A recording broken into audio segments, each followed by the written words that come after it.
Hello, I'm Isaac Hayes III, founder and CEO of Fanbase, and I'm here with a very important message. We are at a turning point in the Black community where we must have equity in the apps we use that scale to billions of dollars. But this time, we own the infrastructure, we own the culture, and we shape the future. And Fanbase is the future. Fanbase combines the free functionality of Instagram, TikTok, and YouTube into an all-in-one platform built for the evolution of social media and monetization. With over 1.4 million users, that's real proof that we are shifting the conversation of tech ownership and equity for creators. So right now, I want you to go to startengine.com/fanbase and invest today. The minimum to invest is $399. That gets you 60 shares of stock in Fanbase at $665 a share. This marks a turning point in Black ownership of social media. If we don't take this opportunity to own social media right now, we will always be customers to our own creations. And that can't go on. So once again, go to startengine.com/fanbase and invest today. We must own the platforms where our voices live, our stories matter, and where our culture drives the world. Thank you. Folks, Black Star Network is here. Hold no punches. I'm real revolutionary right now. Support this man, Black Media. He makes sure that our stories are told. Thank you for being the voice of Black America, Roland. Stay Black. I love y'all. All momentum we have now, we have to keep this going. The video looks phenomenal. See, there's a difference between Black Star Network and Black-owned media and something like CNN. You can't be Black-owned media and be scared. It's time to be smart. Bring your eyeballs home. You dig?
Wait, hold on.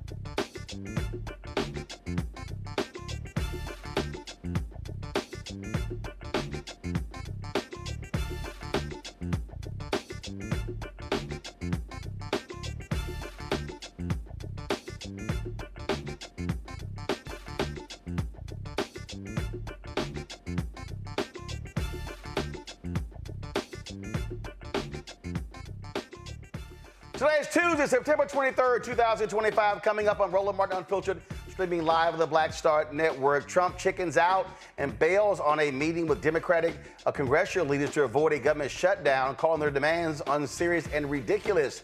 Maryland loses more federal jobs due to Donald Trump's federal cuts and lost 2,500 jobs. The second straight month, the state has led the nation in federal job losses.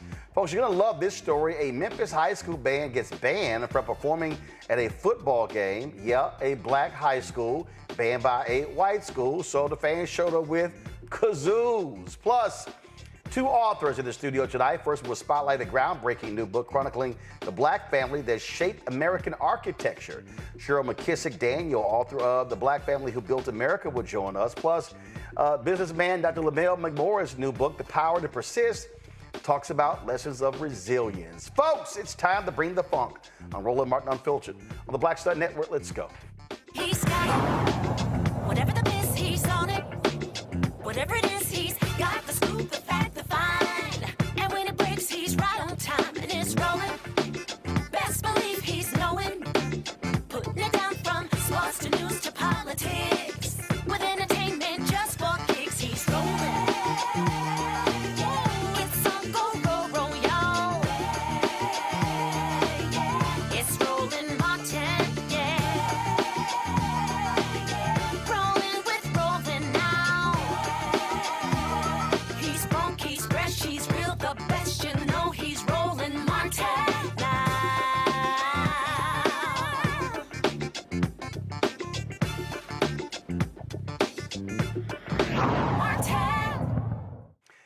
Democrats are blasting the twice-impeached, criminally convicted felon-in-chief Donald the Con Trump for abruptly canceling this week's White House meeting with Democratic leaders Chuck Schumer and Hakeem Jeffries. The talks were supposed to hammer out a deal to prevent a government shutdown, but Trump dismissed Democrats' push for more health care funding as unserious and ridiculous and not worth the time. Jeffries fired back, calling Trump's statement unhinged and accusing him of shirking his responsibilities at a critical moment.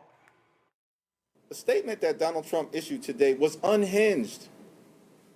And it related to issues that have nothing to do with the spending bill that is before the Congress and the need to try to avoid a government shutdown. Nothing to do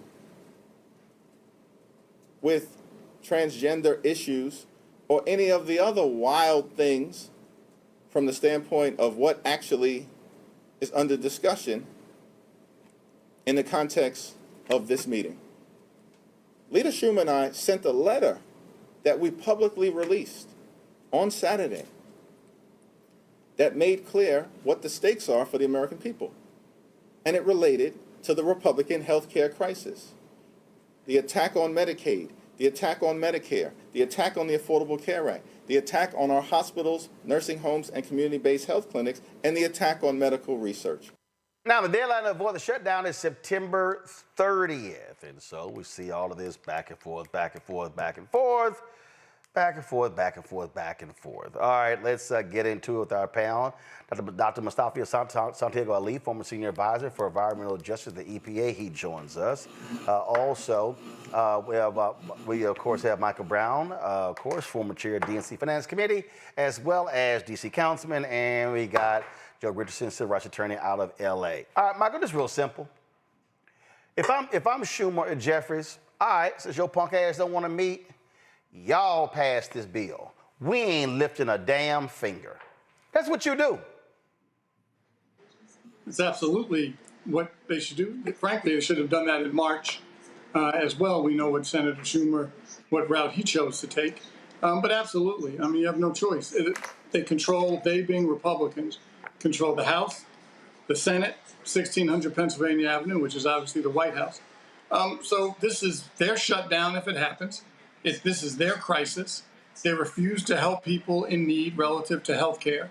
And frankly, from my standpoint, we, being Democrats, should have added aid to farmers, not just black farmers, but all farmers that are in dire straits because of these tariffs. So that should have been obviously the health care to save millions of people to keep their health care, but also some aid for farmers. But even I know that's not in there now, but absolutely, if they don't meet the demands of Democrats, whatever happens, and it'll be their fault.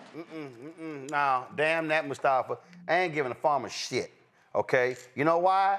Because Trump screwed them 4 years ago, and $25 billion in taxpayer funding went to them same damn farmers. And you know what them farmers did? They voted for Trump. So I'm gonna let their ass enjoy all his pain, and I'm gonna sit here and say, no, farmers ain't getting no bailout if regular, ordinary folk don't get a bailout. Damn that. Well, that's facts right there. That should actually be on a T-shirt because folks really need to take that to heart. You know, Trump can't afford a government shutdown. You know, if we want to talk about it from an economic standpoint, you know, we have an economy that he pushed to get that interest rate cut because they understood the cliff that was coming and how the economy was trying to get traction. So I remember the 2018-2019 shutdown. We lost about $11 billion, our country did, when that shutdown happens. When he does these different types of things, thinking that he's actually hurting, you know, federal workers and others, he's actually just inflicting more damage onto the economy. So he needs to be really mindful about how he moves. The other thing that goes on when you have these government shutdowns is that it impacts tourism. Now, tourism is already down significantly in our country, and he is going to end up shutting down national parks and a number of other places that people visit. He's also going to impact contractors because when you impact federal workers, you are also impacting what happens in the federal contracting space, both the general contractors and the subcontractors. So what he is really doing is creating an additional tax on the American people. Folks should be speaking out, and they should be making sure that he understands what's going on. So the Democrats actually have a card to play here by allowing them to have to carry this load themselves.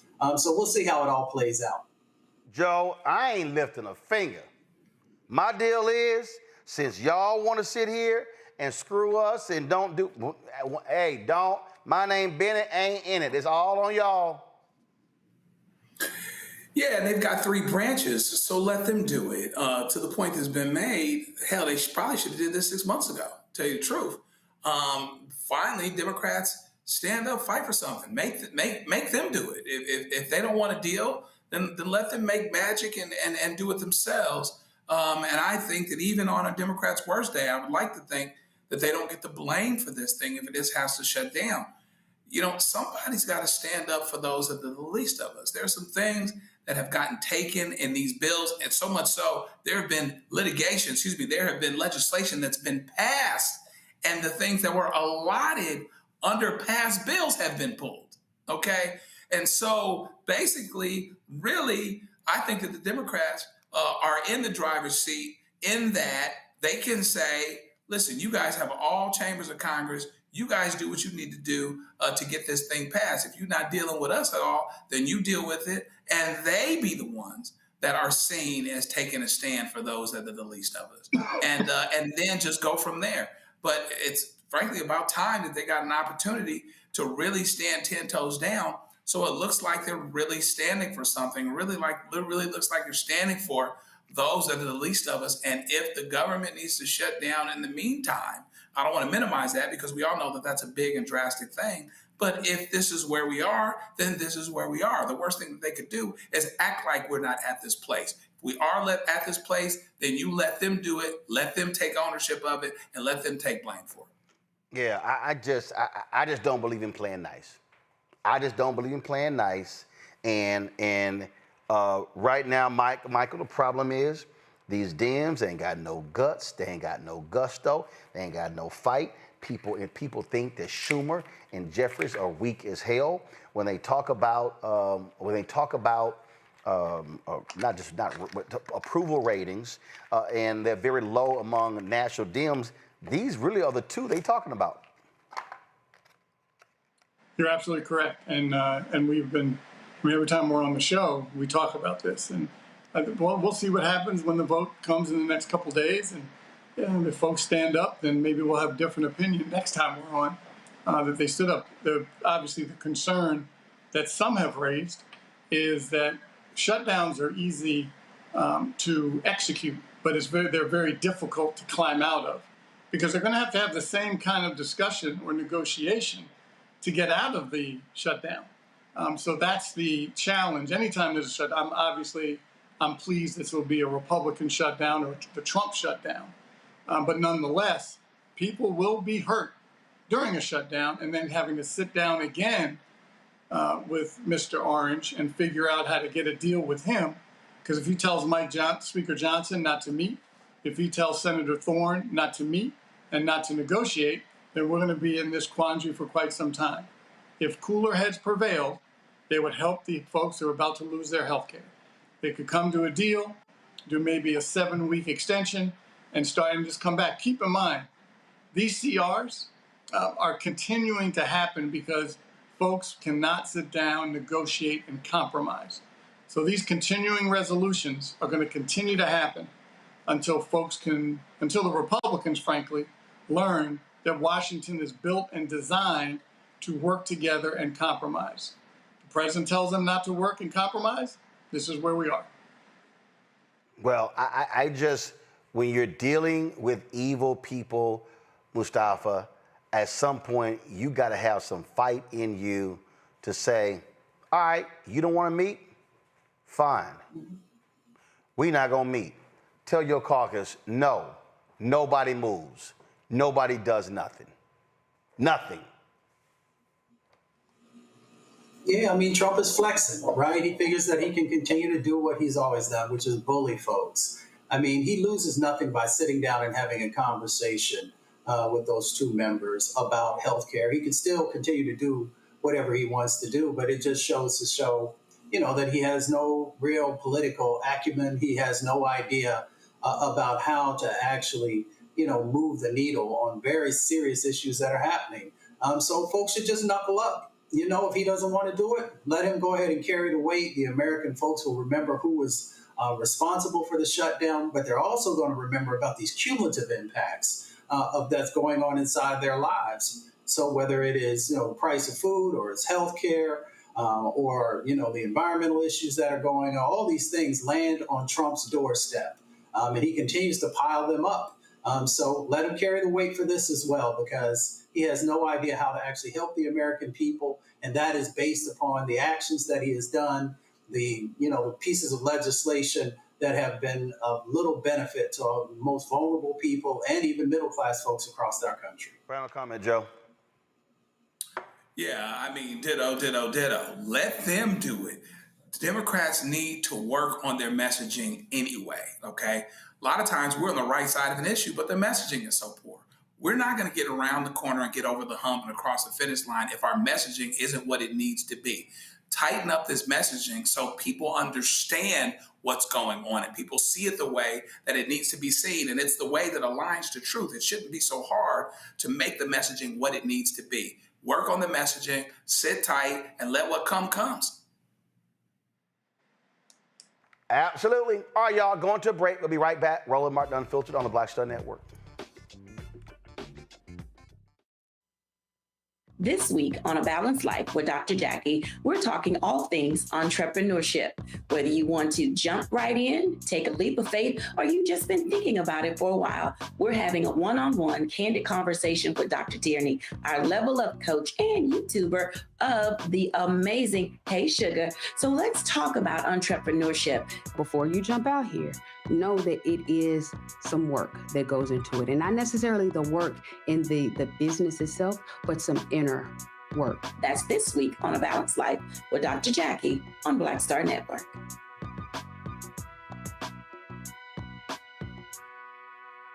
I'm Dr. Greg Carr, and coming up on the next Black Table, we're speaking with Dr. Lucius T. Outlaw Jr., master teacher and philosopher. He takes us on his journey to discover and celebrate Black philosophy. From my undergraduate years at Fisk all the way through my PhD, I was never in a philosophy class where I had a professor who was a person of African descent, nor assigned a text written by a person of African descent, ever. How he pushed back at those who said there was no such thing and got us all thinking about what it means to be Black. That's on the next Black Table, exclusively on the Black Star Network. I'm Russell L. Honoré, Lieutenant General, United States Army, retired, and you're watching Roland Martin Unfiltered.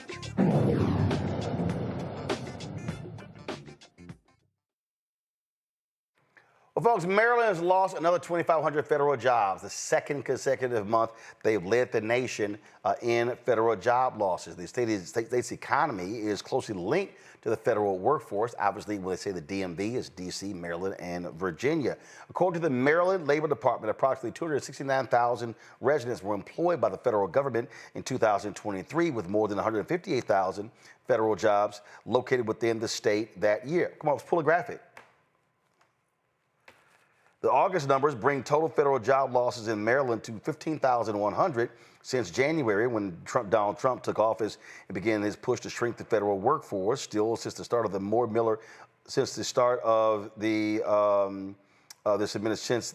administration of Governor Wes Moore, Maryland has added 96,000 jobs overall, a rate of growth faster than the nation as a whole. According to Maryland.gov, the 5 sectors with the largest estimated job losses in August were administrative and support and waste management and remediation services, other services, government, health care, social assistance, manufacturing. Listen, we saw Mustafa, we saw Governor Wes Moore. I mean, he saw this coming and what they were doing, being very aggressive in finding opportunities for those folks in the state of Maryland. But listen, Trump doesn't give a damn. It's all about whatever he's doing. So he doesn't care what happened in Maryland with a Democratic governor. Hell, he don't care about Virginia with a Republican governor. Well, yeah, I mean, all of his actions actually lead to that. I mean, you know, it's an interesting dynamic. You know, I take a look at what's going on across the country. So there are federal workers in lots of different spaces and places. But it seems like wherever we have the largest Black populations, there's intentionality also in, you know, creating chaos and limiting, you know, economic opportunities. When you look at Maryland, we have some of the wealthiest Black counties in our nation. So they also understand. I'm not saying that that's the only driver, but they also understand that there's an opportunity here to continue to shrink the wealth and power inside of the Black community. So one, we should call that forward. The other part of it is, once again, they're actually shooting themselves in the foot, you know, because of the wealth that exists inside places like Maryland and D.C. and Northern Virginia and a couple of other locations. You know, they play a significant role also in the GDP of our country. So, you know, when you have these policies that often are not well thought out, or they don't take into consideration the damage that you're not only going to do to the Black community, but how that's going to also reverberate across our country, then, you know, it's not only short-sighted, but it is par for the course for this administration to continue to make these types of mistakes. You might as well get ready for it, Joe. We're going to see more job losses. This economy has been tanking under Donald Trump, and he thinks that the Fed lowering interest rates is going to be the answer. Nah, that ain't going to be it, because this idiot and his tariffs are destroying everything. And you add on top of that what they're doing to the federal workforce, it's crazy. Yeah, and as we know, the federal workforce has been the basis of the achieved middle class for many Black people, including my own family. My mom worked for the federal government for 40 years, Department of Veterans Affairs. I have cousins actually in Maryland right now that work for the government as well. And so between that, listen, you know, a lowered interest rate is not going to help me buy a house or get a car if I don't have a job. Additionally, even companies that would invest in the economy, they're not going to invest in the economy with these tariffs taking things all over the place. They'd rather save that money because they don't need to make a huge investment of time, place, resource, and then have Trump flip because he's mad at somebody. And so between those two problems, the economy potentially contracts. And then as the economy contracts, now, even if you get a good president a few years from now, even if you get someone else with a different volition and a different will, the money will have dried up and disappeared, or that will certainly be the argument.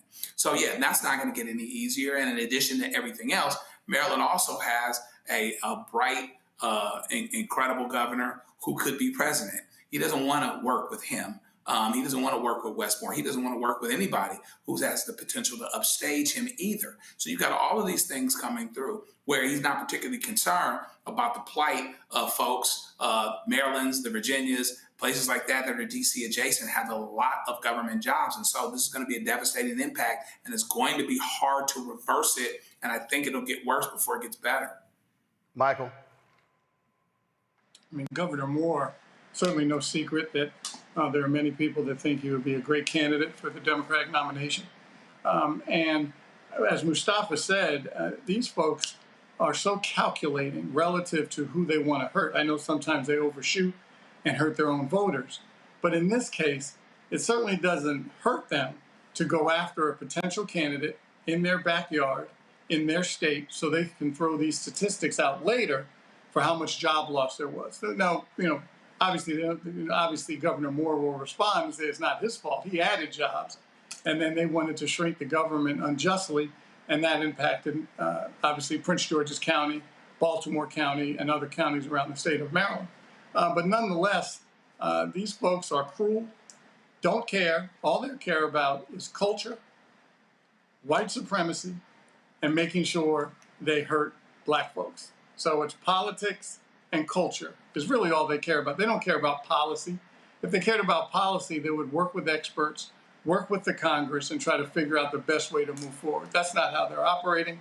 So I wouldn't put it past them, if this wasn't by design, to go after the particular state of Maryland, which is obviously some of the counties are bedroom counties to the District of Columbia, as well as Northern Virginia, which is also mostly Democratic. I know we say Virginia and people think red. Obviously, we know Virginia is not a red state, it's more of a purple state. But nonetheless, that surrounding county in Arlington and Alexandria and Loudoun, you have a lot of diverse counties in Virginia. So nonetheless, they may put it by design. Absolutely. All right, quick break, we come back. Y'all, I saw this thing on Instagram that just tripped me out. And if y'all want a good laugh out of all these farmers, remember Donald Trump said, oh yeah, our people, the blacks, they're gonna take these jobs. I tried to tell y'all what was gonna happen, but wait till we show y'all what these folks actually said. It's gonna trip y'all out. Folks, don't forget to support the work that we do right here on Roland Martin Unfiltered. If you want to join our Bring the Funds fan club, the goal is to get 20,000 of our fans contributing on average $50 each a year. That's $4.19 a month, 13 cents a day. Support us. If you want to use Cash App, use the Stripe QR code. You see it right here in the bottom left-hand corner. You can also use that for credit card applications. That's for Cash App. PayPal is R Martin Unfiltered, Venmo RM Unfiltered, Zelle Roland at RolandSMartin.com, Roland at RolandMartinUnfiltered.com. And if you want to send a check or money order, make it payable to Roland Martin Unfiltered, P.O. Box 57196, Washington, D.C., 2003 7-0196. Back in a moment. In my book, The Power to Persist, I share 8 simple yet powerful habits, a blueprint for transforming obstacles into opportunities and pressure into purpose. Just as they fueled my rise from the south side of Chicago to a national stage. And on the Power to Persist podcast, I bring that blueprint to life.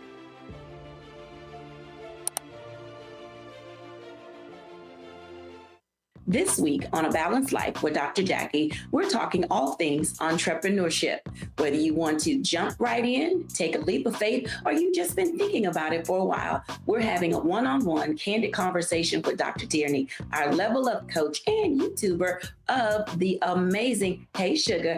So let's talk about entrepreneurship. Before you jump out here, know that it is some work that goes into it. And not necessarily the work in the business itself, but some inner work. That's this week on A Balanced Life with Dr. Jackie on Black Star Network.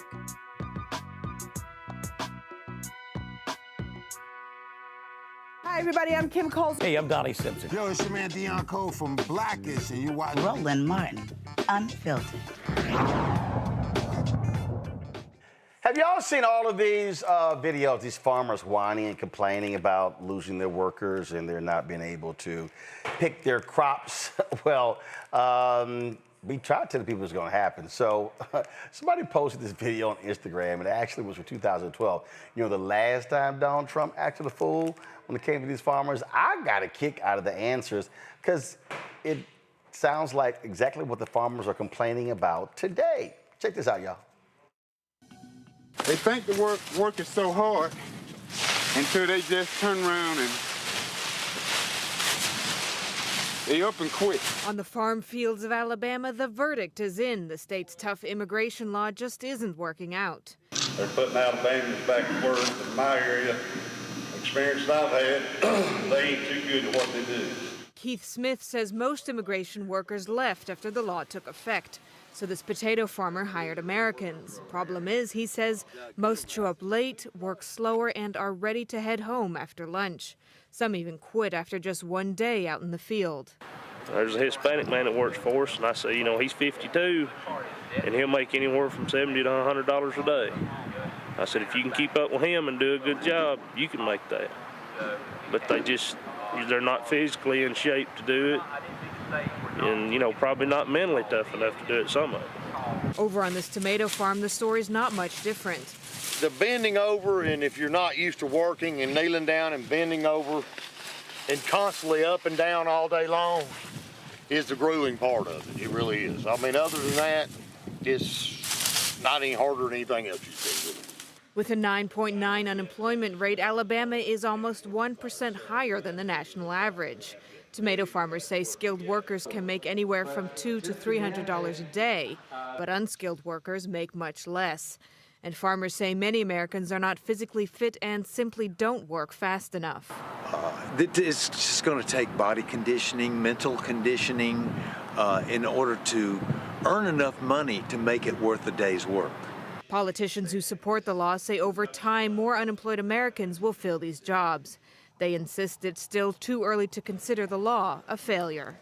Nicole Grether, The Associated Press. See, Joe, the reason I want to run that because I don't know where these people are living. I mean, this whole idea, I love the story there. You do hard work. You got to stand up, bend down, start hard, stand up. Then one guy talking about, well, you know, if they work hard, they can make $70 to $100 a day. Folk ain't going to do that. And all of these farmers are now realizing, all of these idiots who voted for Trump, these farmers all over the place, they now are realizing, oh, damn, what the hell were we thinking? Yeah, I mean, that's real talk. I mean, there was a time when we picked them fields out like that. But listen, I'm at Redlands where we've got plenty of citrus farms and you know, oranges to pick or whatever else. And I ain't seen nary a black person out here picking them. Let's keep it real. Some of us don't do that. We are obese as a society. A lot of people don't have the mental fortitude and the physical fortitude to be out here doing some of the things that immigrants do, whether you're talking about being a farm worker, whether you're talking about construction, you know, those types of things. Even Ronald Reagan, who had a whole lot wrong with him, understood that, which is why he did the biggest amnesty program in United States history.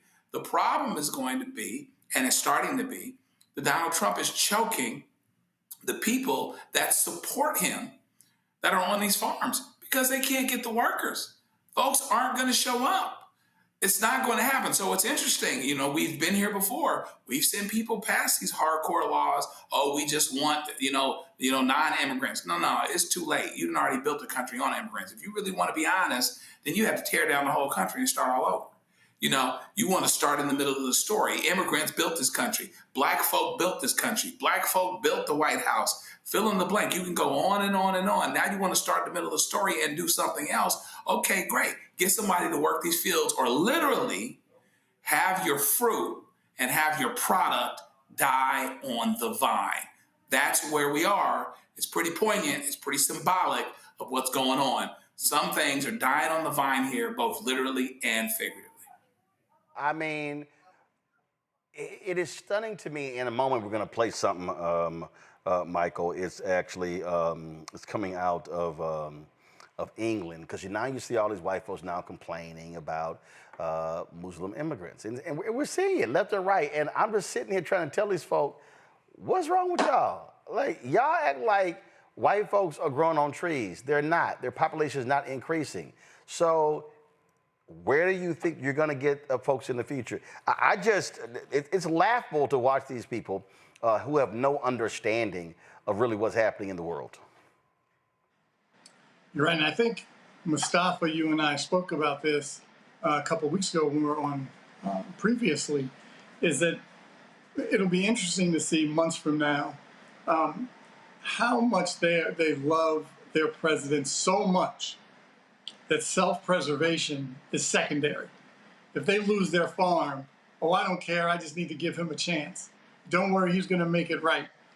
We'll see how far that goes, when clearly, if you're talking about the state of Alabama, and if those statistics are correct, assuming they are, they're almost at double-digit unemployment. And that means these folks who own these farms are going to be in deep, deep trouble.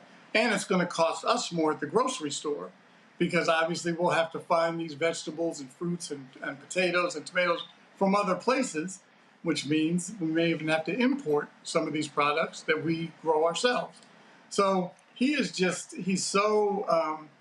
his folks and the Stephen Millers of the world are so, as you know, because you've heard me say it several times, their number one priority is white supremacy. The number one priority is making sure that people of color do not continue to have their foothold in this country. And so if you can obviously get some folks out of the country by deporting them, either legally or illegally, that takes a certain portion away. Then if you can drive some of the richest African-American counties in the country and drive folks like that crazy and bankrupt, then maybe you're getting another portion out. If you start to change the rules relative to hiring, then you can push another segment out. And that also, it doesn't just mean people of color. It means women too. And that's where some of these natural ally bases need to come together to stop this guy or stop his agenda, which is why the midterm elections next year are so important. Yeah, I mean, the thing here, Mustafa, and we're seeing this, and I'm linking this because we need to understand what's going on. We talk about white nationalism, white supremacy, all these things are all together. And in a moment, I'm going to show you what happened in England. And then you've got Congressman Chip Roy, who's acting a fool, losing his mind, complaining about the immigrants of Muslims in England. And so all these things are connected. What is happening is white people worldwide are like, oh my God, we are really and truly becoming the minority. When you had a lot of the speakers at Charlie Kirk Memorial talking about, Western civilization and how this is being brought back, what they're really saying is whiteness is coming back. Okay, well, if that's what they want to believe, but that's not what the statistics tell us, we should be very clear about this moment. Not only the racism that you see inside of America, which of course has been here since the beginning, but they're also making sure that they are stoking fears across Europe. So this is a very intentional set of actions. People know what they are doing. It is well funded, and they have an ultimate goal. But unfortunately, that ultimate goal will actually mean their own destruction. And what I mean by that, when you look at it from an economic lens, right? So we started off this story talking about, how farmers are now being hurt. Well, I mean, hate and racism has a cost, right? So they often think about the cost for folks of color, but it also has a cost to these individuals who are supporting it through their vote. Because, there's a conservative number out there that there are 3 or 4 million farm workers who are out there, not farmers, but the farm workers, the individuals who are actually out there in the fields doing the work. that incredibly difficult work, sometimes in 100-degree temperatures, being exposed to pesticides, all these other types of things. So there's an impact, of course, to those individuals, but you can't get other people because Americans are not going to stand in a field, and I've been there because I work with farm workers. They're not going to allow pesticides to drift across, and they have to breathe those in, or they're not going to work in fields, you know, for 10 hours and get $7 an hour and not have enough water to drink or enough food to eat, all these different types of dynamics that go on. So when you see folks stoking these fears, they're not thinking this through because you don't have the individuals, not through birth or through their interest and actually working for minimal amounts of wage to do this incredibly difficult work. But they fool folks. Wealthy people will fool everyday working class folks into hating individuals who are doing the work that no one else wants to do. And that's the dynamic that's currently going on. And that's why we have to continue to put a spotlight on, one, how difficult this work is and how hate ends up coming back around. It's like a cancer, and it ends up eating up the host who thought that they were going to utilize it to actually, cause pain or to erase other individuals. It ends up erasing everyone. And that's what we have here in this moment. So people need to wake up. You need to wake up. Not only with your vote and make sure you're actually voting for somebody who cares about you and others through humanity, but also is not going to end up devastating you financially because of the hate that they put forward. So we'll see if people wake up. I'm still an optimist. I still hope so. But actions over the last couple of years have left me wondering if my optimism is not well placed. Hell no, you're not waking up. Look, I keep telling y'all what you're seeing here is whiteness left and right. So check out this. This is a white woman in England who is losing her mind because of Muslims being in the country. We're in England. It's a Christian country. I don't want to hear anything about the Quran. More Christians here. And those angels apportioning each one.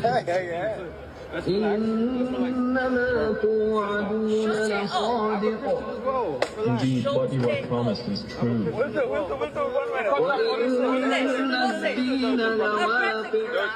And indeed.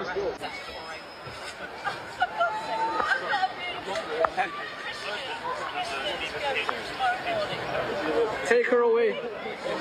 Take her away.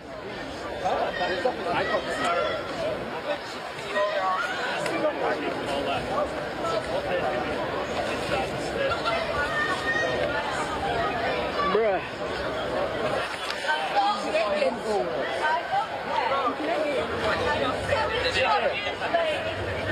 لا حول ولا قوة إلا بالله. I'm so sorry, I'm sorry. About that.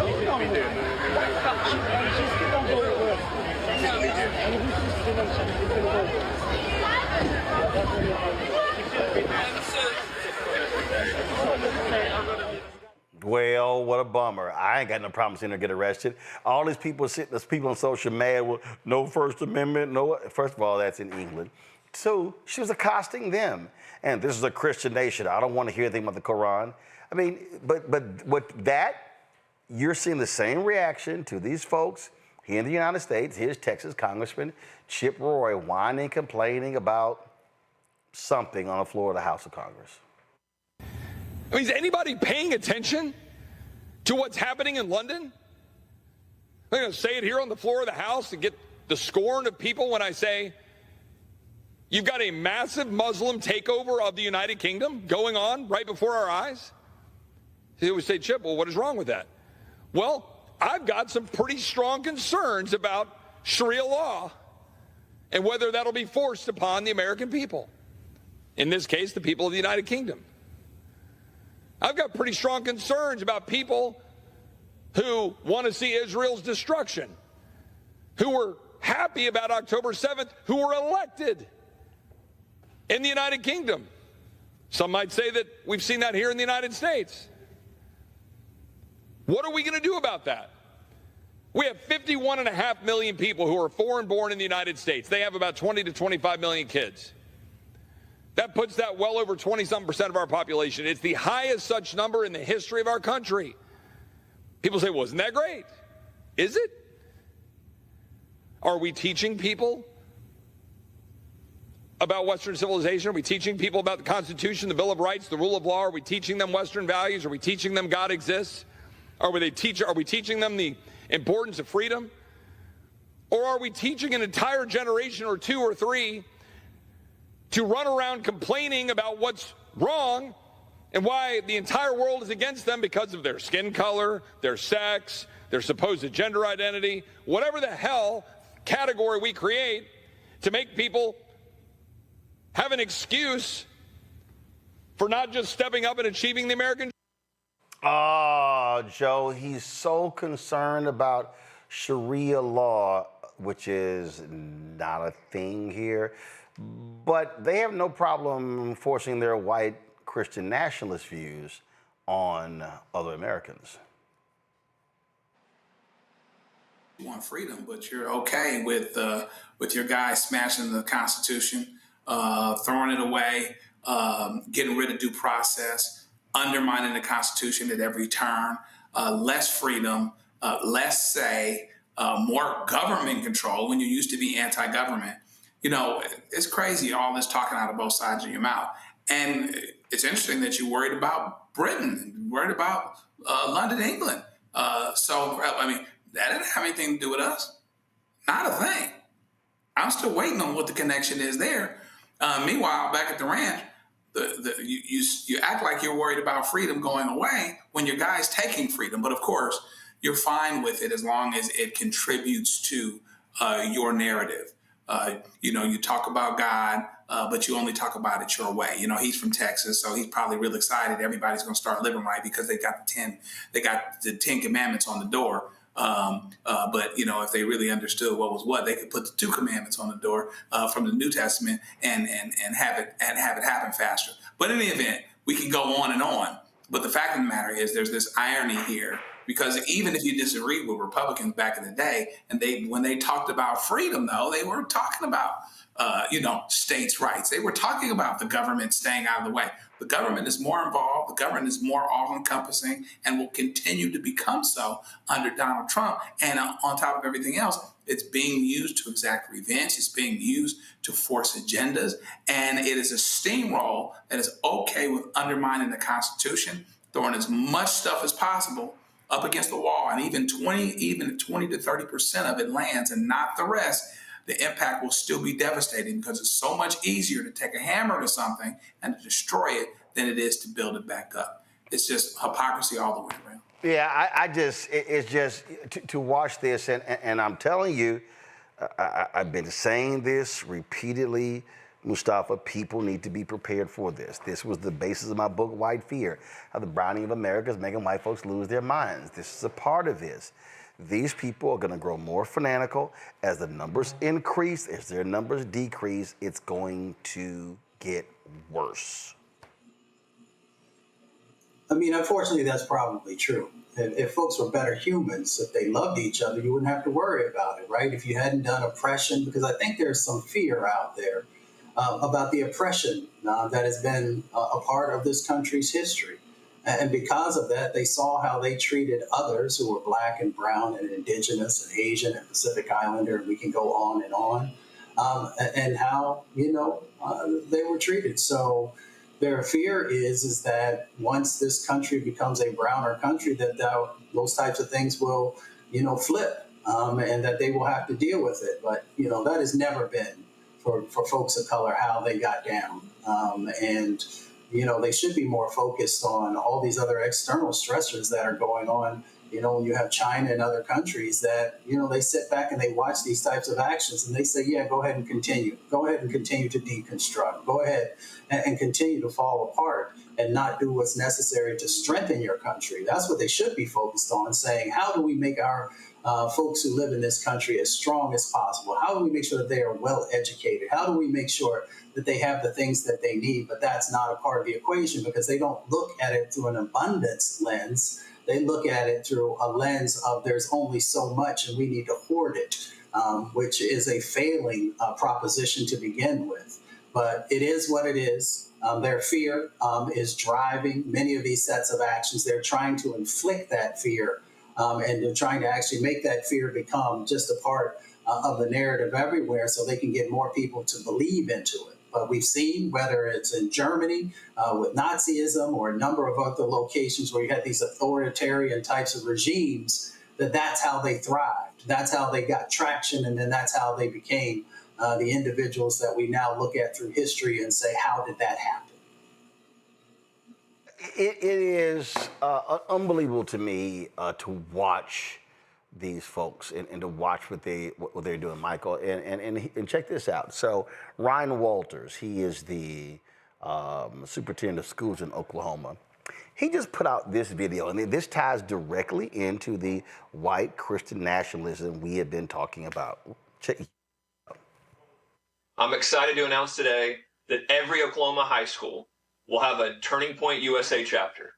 We have seen the outpouring from parents, teachers, and students that want to be engaged in the meaningful work going on at Turning Point. They want their young people to be engaged in a process that understands free speech, open engagement, dialogue about American greatness, a dialogue around American values. We're so excited to partner with Turning Point USA with this initiative. For far too long, we have seen radical leftists with the teachers union dominate classrooms and push woke indoctrination on our kids. They fight parents' rights, they push parents out of the classroom, and they lie to our kids about American history. What we're going to continue to do is make sure that our kids understand American greatness, engage in civic dialogue, and have that open discussion. We will continue to do all that we can to make sure Oklahoma students have the best education possible. So, Michael, they're going to mandate a Turning Point USA chapter every high school. That includes those black high schools. You have a legislator in Oklahoma who also put forth a bill to require every state university in Oklahoma erect a Charlie Kirk Memorial Plaza.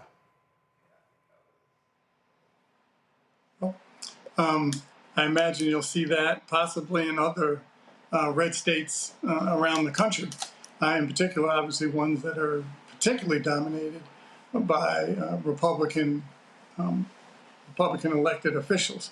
I certainly think that's possible. We might as well get used to seeing that come around. And, coupling that with what we were discussing a second ago, I think it was Mustafa that was talking from your question, Roland. And certainly, at a risk of giving your book, White Fear, a plug, it all started back on the plantation when the families, the enslavers, were concerned that the slaves would band together and rise up against them because there were more slaves than there were family members in the house. But they had the weapons, obviously. They had the law behind them. So when Reverend Nat Turner flipped the script a little bit and did what he did with his movement, that's the concern, leapfrogging 100 and whatever it is, 68 years from then to now. The concern is, back to the Browning of America, are they going to then do to us what we did to them? And that's a legitimate fear. We don't see it that way relative to retribution. I know some people do, but most here. Yes, because the reality is we are far more forgiving than they are.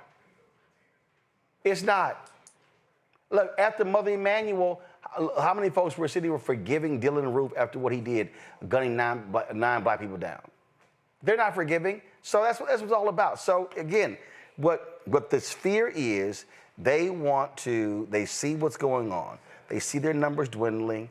They see what's happening. And so what they want you to do is cement white Christian nationalism in every sector of our community. That is why that's the attacks against DEI, the attacks against Black Lives Matter, the attacks when it comes to woke. This is critical race theory. That's where they are. You heard him say, these indoctrination, teaching other history. No, y'all been lying about the history all this time.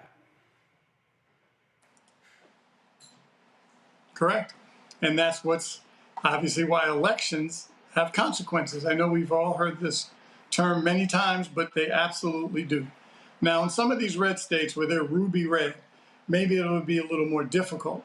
But in some of these other states, giving any kind of quarter to folks, or let's be reasonable and let's let folks have what they need. But if they're going to be preaching white supremacy and direct racist language and rhetoric, then you have to stand up again. Yes, do they have the First Amendment right to say what they want? Of course they do. Did Mr. Kirk have that right? Of course he did. Just as people have the right to disagree or bring up videos of things that Mr. Kirk said that were absolutely flat out racist. Now, you know, folks can debate it and get mad at folks and bring those kind of things up, but it's true. And so what do you do with that? Yes. Did he have a right to say it? Absolutely he did. Do people have the right to challenge him? Absolutely they do. Did he deserve to get murdered? No, he did not. So all those things can be true, but that's also where others have to step up and say, no, you're not going to take books about Black history off of our shelves. No, we're not going to take books off our shelves that may offend you. Then you know what? Don't read it. Don't take it off the shelf. Other people may.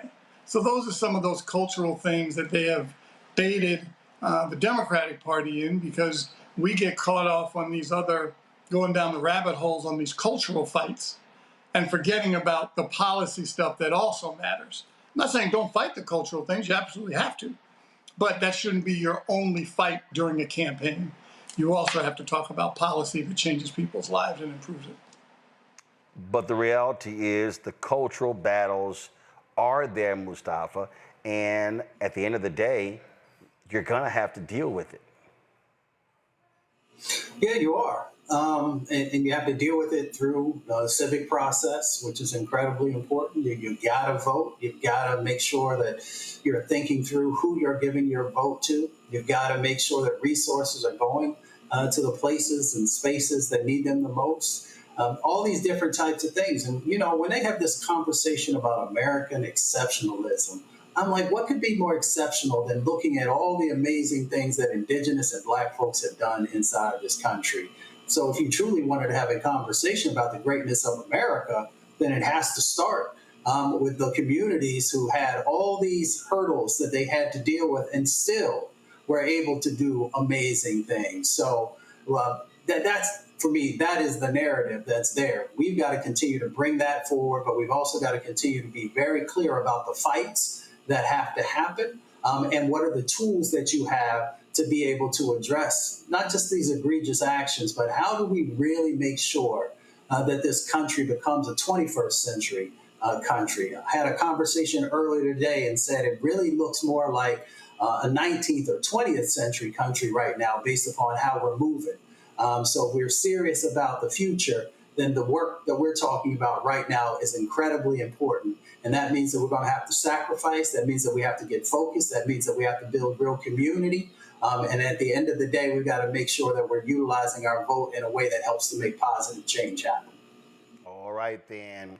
Mustafa, Joe, Michael, I certainly appreciate y'all being on today's panel. Gentlemen, thank you so very much. Folks, when we come back, we're going to talk with a book author regarding the role that her family played in the building of America, the architecture of America. We'll talk about the Black family who built America next, right here, Roland Martin Unfiltered on the Black Star Network. In the next hour, we'll also talk with another book author when it comes to how do you overcome resilience coming up from a very, very difficult neighborhood, Southside Chicago, to becoming a highly successful businessman. All that, the second hour of Roland Martin Unfiltered on the Black Star Network. Support the work that we do. Join our Bring the Funk fan club. If you want to support that work, please do so by using, if you want to contribute via Cash App, use the Stripe QR code. You see it right here, bottom left-hand corner. If you want to use credit card applications for that as well, you can do so. Also, of course, PayPal is R Martin Unfiltered, Venmo, RM Unfiltered, Zelle, Roland at RolandSMartin.com, Roland at RolandMartinUnfiltered.com, and of course, checks and money order. Checks and money order, make payable to Roland Martin Unfiltered. Send it to P.O. Box 57196, Washington, D.C., 20037-0196. Back in a moment. Anthony. I'm Dr. Greg Carr, and coming up on the next Black Tape, speaking with Dr. Lucius T. Outlaw Jr., master teacher, and philosopher.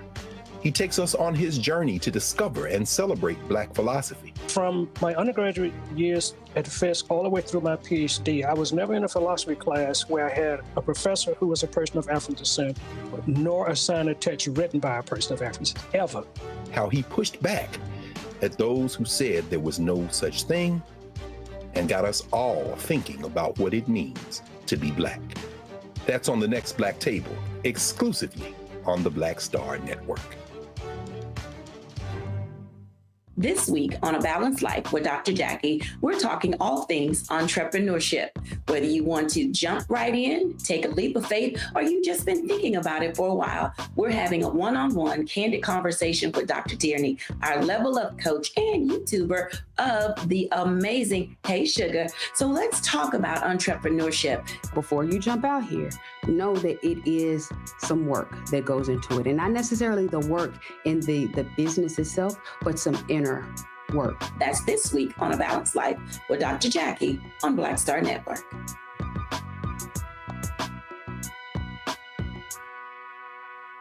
This week on The Other Side of Change. Hurricane Katrina, 20 years later. Cannot believe that it's been more than 20 years since we saw Black people and Black communities across New Orleans and the South being failed by our government. But it's a harrowing lesson. We're going to unpack how race and class intersect in ways and how we need to talk about this government doing more for our communities. Again, you're watching The Other Side of Change only on the Black Star Network. On the next Get Wealthy with me, Deborah Owens, America's Wealth Coach, we talk about the principles of mindset, strategy, and execution. This week, we're adding a fourth, faith. You're going to hear from a mother and daughter duo who are helping thousands of Black women build wealth, all through their faith. You are more than you can ever imagine. Not just obtaining things to show that, but seeing yourself. Making your faith work for you. That's right here on Get Wealthy, only on Black Star Network.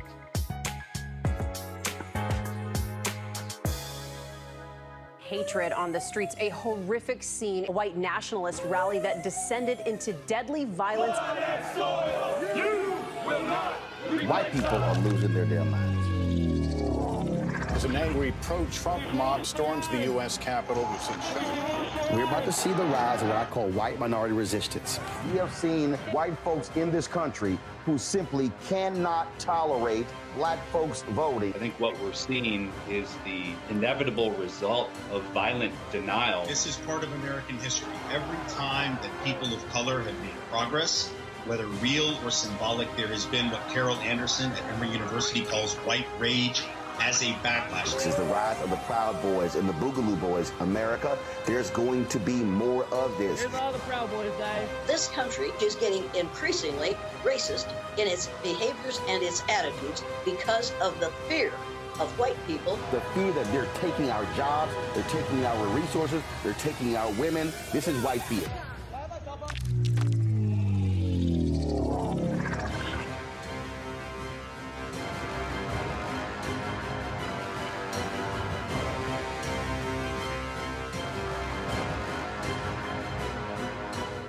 Hi, my name is Freddie Ricks. I'm from Houston, Texas. My name is Sharon Williams. I'm from Dallas, Texas.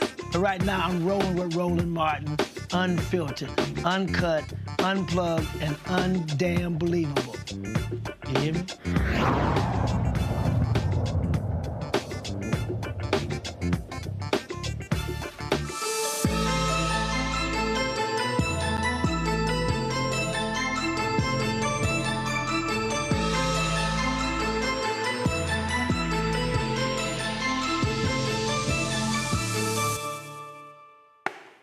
Folks, we talk a lot of books on the show. We talk all the time about, of course, the history of this country, who built this country, how we even got here. And all too often, stories are not being told properly. We talk all the time about his story compared to actual history. And so my next guest is the author of a book that really is important, that tells a story that many people are not aware of. It is called The Black Family Who Built America, The McKisics, 2 Centuries of Daring Pioneers. The book is by Cheryl McKissack Daniel along with Nick Childs. Glad to have you in the studio. How you doing? I'm great. How are you? Oh, good. So first and foremost, so when we say the black people who built America, how so? Because there's a difference between, as that History Channel series, The Men Who Built America, and it's about, the Carnegies and Vanderbilt and Rockefeller and those folks as well. But y'all are talking about literally building America. Yes. Well, the story is about the McKisick family, but it also represents black people in general who took hand in building this nation for many, many years. People walk into structures every single day, whether it's, the stadium, the African American Museum, whatever, and they never say, well, who built this? Well, a lot of times, it could be a black person, kind of like the hidden figures of construction. And so our book talks about our family who's been building in this country for 230 years. But there were also other black people who were building. Well, when we talk about building, Royal Rogers, she is the wife of Jonathan Rogers. He was our founding CEO at TV1, and she did a documentary on Paul Williams. And of course, many of these Hollywood homes and also other buildings as well. And it took a very long time for that documentary to actually be told. And that's the thing. And so you have stories like this that are not well known. You see these other stories, you see stories in movies and things along those lines, and there are other white architects that people can just roll off the tongue, and because those stories are often told, they're talked about, and they're considered to be these great pioneers, but in nearly all the cases, they ain't black. Well, some of them are, and now those stories are coming out. And that's why this story about our family is so important now. You say it goes back 230 years. Yes. Where did it start? So it goes back to the first descendant of our family, Moses McKisick I, who came here as a slave and was taught the trade of making bricks. His son, Moses McKisick II, was a brick maker and a master carpenter. And he incorporated us right after emancipation with the McKisick Contracting Company in Pulaski, Tennessee, which, of course, that's where the Ku Klux Klan started, which is kind of a backdrop of what he was dealing with when he incorporated our company back in the 1800s. Moses McKisick II, his son, was the first black licensed architect in America with his brother Calvin McKisick, with license 117 and 118 in the state of Tennessee. And they moved our business to Nashville, Tennessee. And then my father took over as the fourth generation of McKisick. And then my mother stepped in when my father became ill. And then I took the company over from her. And so I am fifth generation in this business. And what you laid out there as you were talking, I thought about so many black-owned businesses that did not go from first to fifth, where many of them end after one generation. And if they did survive one generation, they definitely didn't survive a second generation. And so what was it that allowed this to continue? You make a great point there, because there are some statistics that aren't in our favor, so we've overcome a whole lot. I mean, 40% of businesses make it to the second generation, 18% to the third, and 3% to the fourth, and here we sit as the fifth generation. And Nick and I, in this book, we make a case as to how the McKisicks were able to persevere through all that was happening. I mean, they went through slavery, Jim Crow, racist Deep South. And so some of the history that surprised me in here, in our book, was around how slaves were treated different in each state. And the McKisicks were in North Carolina, where the slaves, there were fewer slaves on slave masters probably had less slaves than, 500, 300 slaves, and a white family of 5. Moses McKisick was in a situation where there were 10 to 12 slaves. And so they were more like extended help, extended family, and they were treated differently. And then, so was it necessarily like others where they had hundreds where it was a business. That was the agriculture business. Exactly. Okay. They were artisans, so, you know, they were builders, and the slave master was a builder. So they were helping hands to build whatever the master wanted to build. So they were taught how to build back then. And so what they brought to the table, the value they brought to the table was important at that time. I mean, you know, people were beginning to build new homes. They were leaving the log cabin type homes and going to more of the stone structures. And so, and the country economically was beginning to do better. And so you had wealthier people who wanted to build stately homes, which the McKisics built. In Spring Hill, Tennessee, you can see the McKisick home, the Cheers home, the Maxwell House home, which is the Maxwell House coffee. And, you know, you can go a strip of a street of these beautiful homes that they were building at that time. So their craft was something that was needed. But the continuation, I think, is important because what often happens is that next generation has other pursuits. True. I don't want to do that. I mean, and there's so many kids who want to run away from the family business. Yes.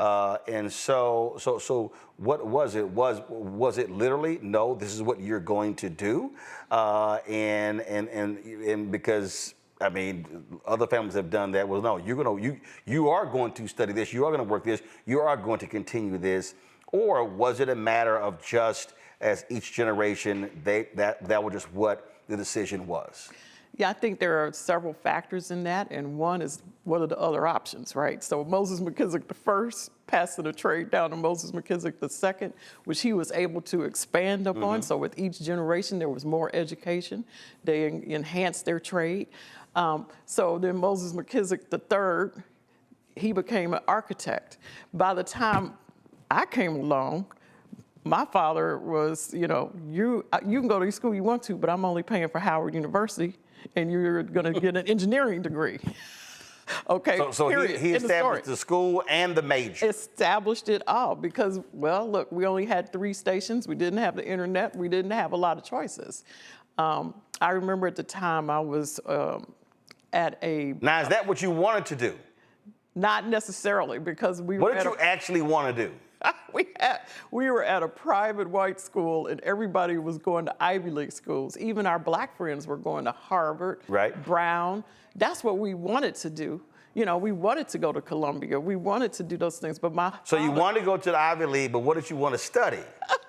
We probably still wanted to, at least I wanted to study architecture or engineering or business. Got it. Because I grew up working in the business. Right. I mean, at early ages, I was in the office on Saturdays, walking construction sites. You know, we were trained that way at an early age. But I didn't necessarily want to go to Howard. But once I got to Howard, it was the best thing that ever happened to me. And, you know, I'm But then again, you couldn't, if you went somewhere else, you had to pay for it. I'd have to pay for it. He wasn't playing about that. Tom Jones did the same thing. Tom Jones told us, he's like, y'all can go anywhere, but it has to be an HBCU or I ain't paying for it. Exactly. And so now today, you know, my 2 children, one went to George Washington and the other one went to Pratt. You know, I took them to Howard's campus, tried to talk them into it. It wasn't happening. But you didn't make it on demand. I know. See, that's where you messed up. See, your dad figured it out. Your dad figured it out. You can't like not make a demand. You gotta say, I ain't supporting nothing. You ain't getting no money. You're gonna be 100% on your own. You figure it out. See? I wish I could put the toothpaste back into the... See, that's the problem. See, the problem is the next generation, y'all go soft. See, that's the problem. See, y'all ain't hardcore. No, we're not.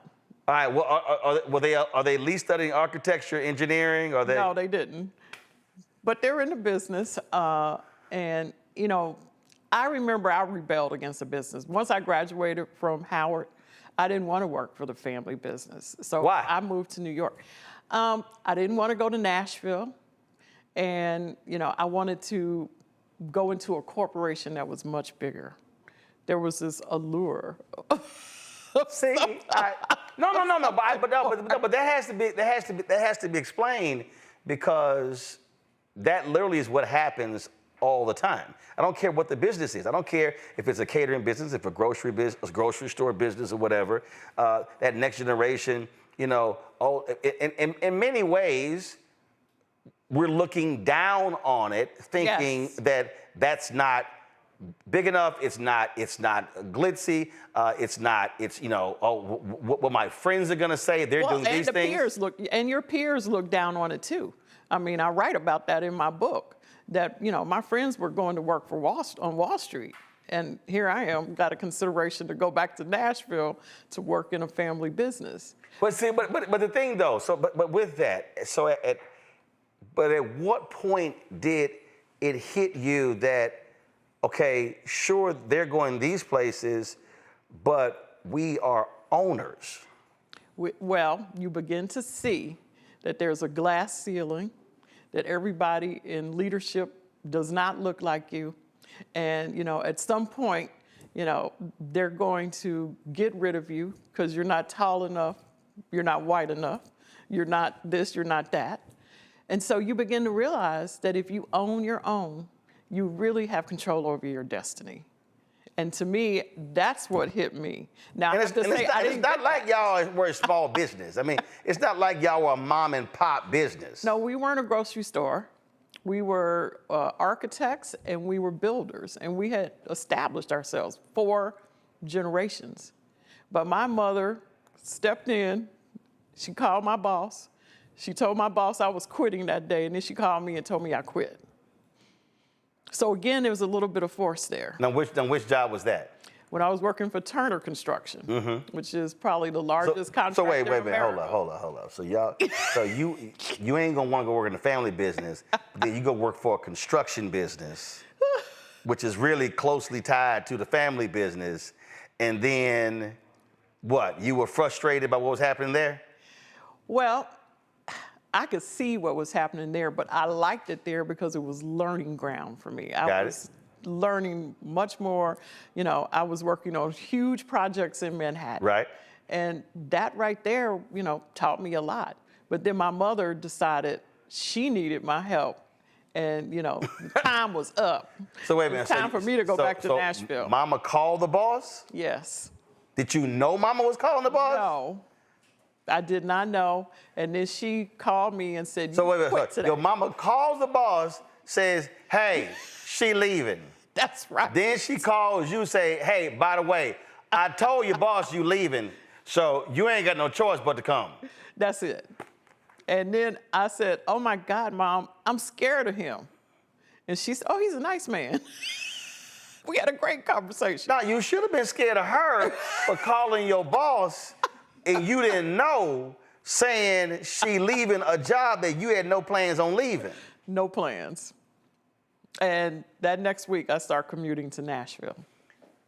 But do you believe that whether it was the Ivy League schools or the glitzy jobs, do you believe some of that was white validation? And I'm asking for a reason because I've talked to, I've interviewed so many different people and I've seen so many different stories. And what has been consistent is that even with our businesses, when I go back to the whole looking down on it, you have black children who, oh, that's less than, versus that, whether it's school or whether it's the business. And that thing is real. That thing is real, that what is ours. I was literally did an interview today, and I was telling someone that the power of white supremacy is so deep that the moment we say something is black school, black owned business, many of us automatically go straight to it's second class. Well, I've lived that. I've been running a black business now for over 30 years. So I've lived that. I've had to hire people. I've had to go for projects. I've had to represent. And I get that. I still get that. What do you say to the folk who you do employ who bring that mentality, who come into the door and you know they are moving and acting in a way that they would never do if that was a white company? So that has happened to us several times, that we have gone out for senior leaders and we've used large search firms to bring them in, and they're white. They come in like they're the great hope. They come in as though they have the best ideas. They want to rearrange and change everything that we're doing, especially our culture. And it has not worked for us. We've rejected those people. And so now at McKisic, because we're in the middle of succession planning, we are appointing a whole new leadership in January. We are now appointing people that have been with us for 18, 20 years, who happen to be Black, who understand our culture, who appreciate what they've learned at McKisic, who have seen us grow and were part of that growth over the last 20 years. But yes, of course. Now, and those are white staffers. How did you deal when you had black folks who thought that way? Because see, when I was at TV1, we will often have, I mean, we might be in meetings or whatever, and I had some staffers that, well, you know, we are a Black network. And I literally said, if I hear any of y'all say it again, you're fired. You will not work on this show if that's your mentality, because I know exactly what that phrase means. Yeah. And I said, I will fire you if you ever say that again. Yeah, I've seen it more with our Black clients. No, I mean, who think the other ice is colder. Yes, I've seen it with Black clients, Black institutions, where they hire white contractors and then bring us in underneath them. Right. You know, now they're concerned that they only have 2% Black subcontractors on the job. So they bring us in to fix that. And because the community now is talking about them. Right. But it's late, it's too late. I get that, I see that much more. Now, because I know how I roll. Now, do you bite your tongue or have you pulled some folks' coattails? I do not bite my tongue. I engage my consultants to write letters, and then I don't contribute to their galas and events ever again. Because these are some of the prominent Black institutions in New York that I'm just shocked that they would even consider a Black firm. Now, have any of those folks hit you as like, sure, what's going on? You're not contributing. And do you then say, explain to you why? They know why, but I have had opportunities later on to explain, because they find themselves in trouble. They hired the white firm that had the front as a sub, and now they're on the front page of the New York Times, okay? And I run into them later, and I'm like, you see, that's what you get. That's what you get. See, the reason I think this is so important, because when we talk about building capacity, building scale, earlier you were talking about that glass ceiling. Well, there are Black institutions that contribute to that for Black-owned businesses. And I've seen this in so many different areas. I've seen this, there are Black organizations, civil rights organizations, that literally hire white PR firms. That's what I want to say. Oh, I ain't got a problem saying it. So let's just be real clear. I ain't got a problem saying it. I mean, it was a white PR firm, the NAACP hired for the Image Awards, who had no idea who these Black celebrities were. So they were literally turning people away on the red carpet. Crazy. And there was Black publicists going, hey, that's so-and-so from so-and-so's show, that they literally had no idea. And what the Black publicists were saying was, okay, you're paying top dollar to that white PR firm because you think that they can get you coverage in mainstream media, and we know the retainers they pay. How is it that you are not having a Black PR agency as your lead of the NAACP Image Awards? Exactly. That's crazy. It was refreshing to walk in here and see all the Black people working. You see my PR consultant. You see my photographer, my glam team. I get it. And I'm 100% behind the fact that it's an ecosystem. Mm-hmm. We have to work together. Mm-hmm. And, you know, it comes together beautifully when we own and we believe that. Let's take Terminal 1 at JFK, where Magic Johnson and Jim Reynolds and Loop Capital are owners. The first thing they did is they brought me in. Then they said, you know, now you got to take it all the way down. You got to hire Black architects, Black engineers, Black contractors. We're now at $1.5 billion in spend with minority businesses. But it started at the top. Mm-hmm. And so that mentality is one that we have to have. You know, it's about Black economic empowerment, and we should be able to do it by ourselves. When we talk about building, we're talking about whether we're talking about, I mean, any project. Yeah. What happened when, well, no, but before, not them. Have there been situations where internally y'all said, I think that's too big for us? Or has it always been, no, there's nothing too big for us? No, there have been projects that are too big for us. But let's take Medgar Evers College in Brooklyn. Mm-hmm. Back in early 2000s, President Edison O. Jackson, he was determined to have a Black firm build his campus. Mm-hmm. So we went to our partners and, you know, we asked them to joint venture with us and to be a backstop for us. And that's the way you do that. You build partnerships. Mm-hmm. We did that with Bruce Ratner for the Barclay Arena. We worked with Turner Construction. And so, no, there's a way to do it. So something happens. We're not gonna go and take a job that we cannot successfully complete. We don't have one of those in our portfolio. Right, so the point there is, when you make an assessment of a particular job and you say, we're big enough to do this on our own.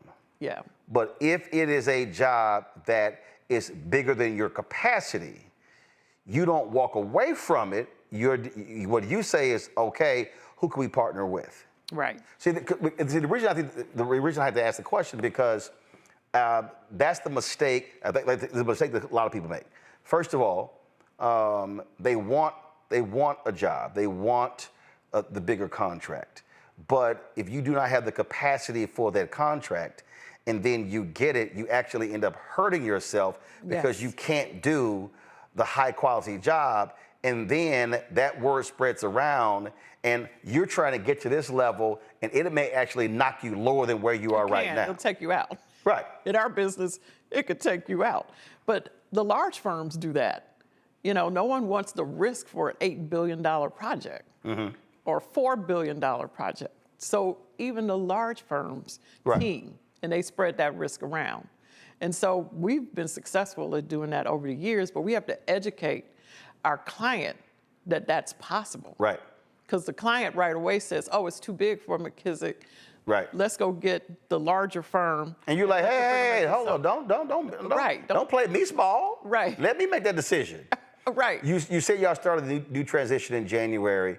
Will that be the 6th generation? No, it'll just be a great management team that has been with us for a very long time. And why is that? Because I'm looking at succession. I've been working on succession planning for several years now.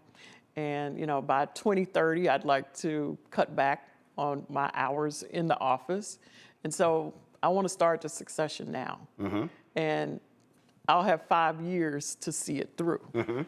I feel succession planning is missing in a lot of family owned. So there were no family members who you said can run this business? Not now, no. Now that's not an easy decision. No, but you know, when you talk about succession planning, it's the management side and then it's the ownership side.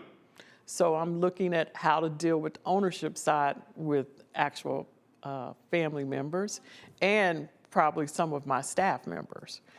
Because the thing that even part of that, I was in this debate with somebody and we were talking, I'm not gonna name the individual, we were discussing. But what I said to him, and he couldn't believe it. I said to him, I said, I don't measure great Black business founders or owners by how they succeeded and ran their business. I said, I call them great based upon how they left it. And he was like, I'm not understanding. So then when I explained to him this particular business, how it was left when the founder passed away, I said, that's why I can't call this person a great businessman.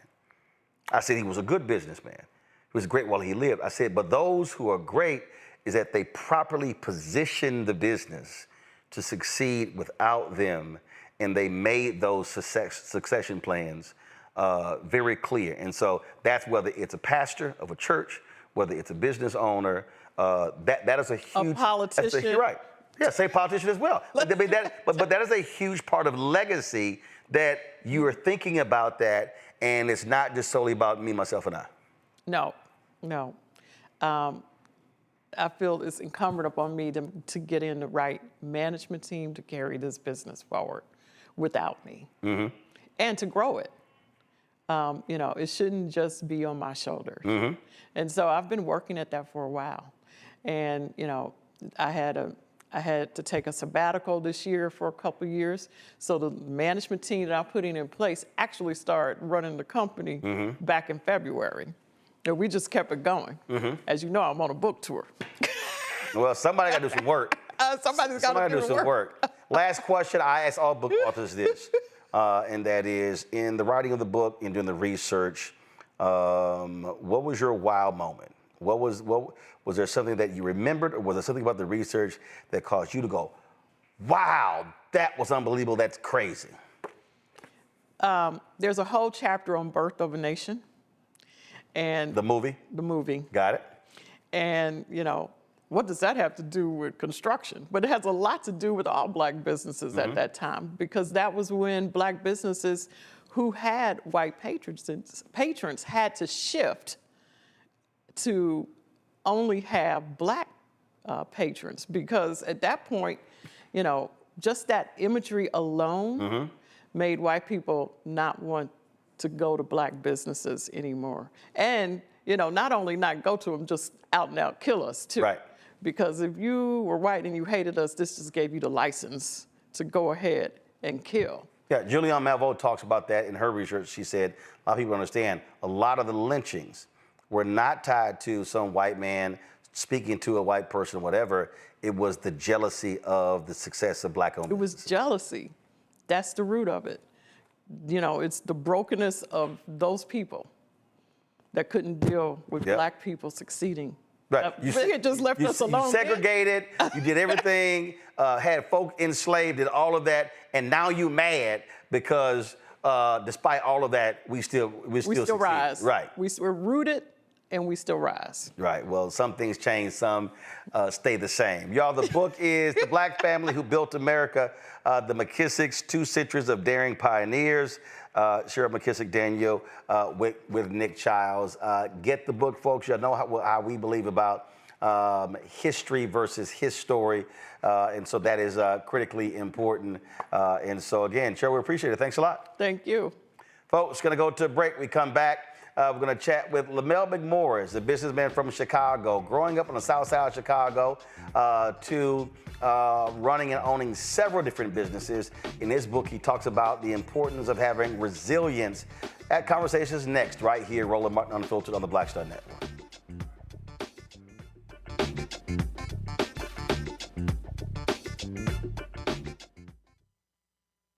This week on The Other Side of Change. Hurricane Katrina, 20 years later.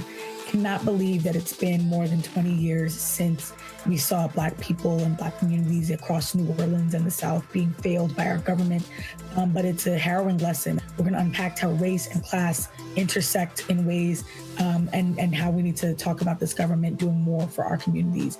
Again, you're watching The Other Side of Change only on the Black Star Network. I'm Dr. Greg Carr, and coming up on the next Black Table, we're speaking with Dr. Lucius T. Outlaw Jr., master teacher and philosopher. He takes us on his journey to discover and celebrate Black philosophy. From my undergraduate years at Fisk all the way through my PhD, I was never in a philosophy class where I had a professor who was a person of African descent, nor assigned a text written by a person of African descent, ever. How he pushed back at those who said there was no such thing and got us all thinking about what it means to be Black. That's on the next Black Table, exclusively on the Black Star Network. This week on A Balanced Life with Dr. Jackie, we're talking all things entrepreneurship. Whether you want to jump right in, take a leap of faith, or you've just been thinking about it for a while, we're having a one-on-one candid conversation with Dr. Tierney, our level up coach and YouTuber of the amazing Hey Sugar. So let's talk about entrepreneurship. Before you jump out here, know that it is some work that goes into it. And not necessarily the work in the business itself, but some inner work. That's this week on A Balanced Life with Dr. Jackie on Black Star Network.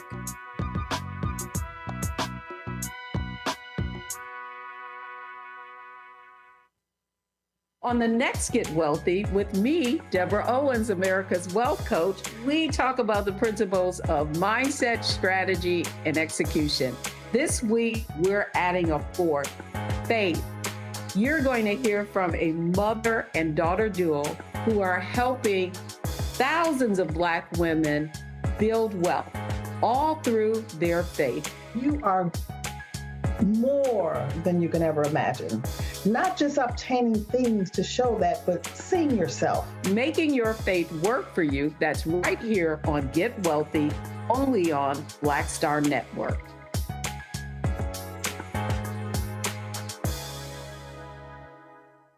Hatred on the streets, a horrific scene, a white nationalist rally that descended into deadly violence.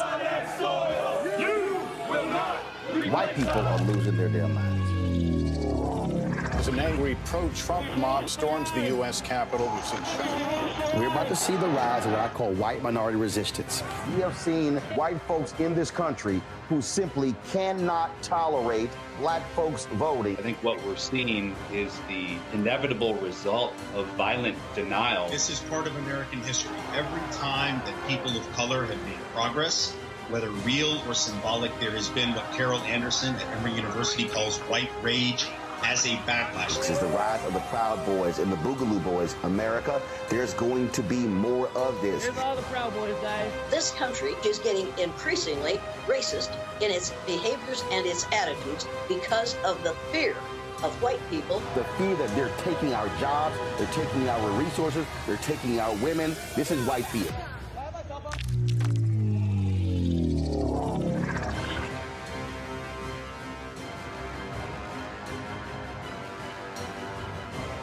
In my book, The Power to Persist, I share 8 simple yet powerful habits, a blueprint for transforming obstacles into opportunities and pressure into purpose. Just as they fueled my rise from the South Side of Chicago to a national stage. And on the Power to Persist podcast,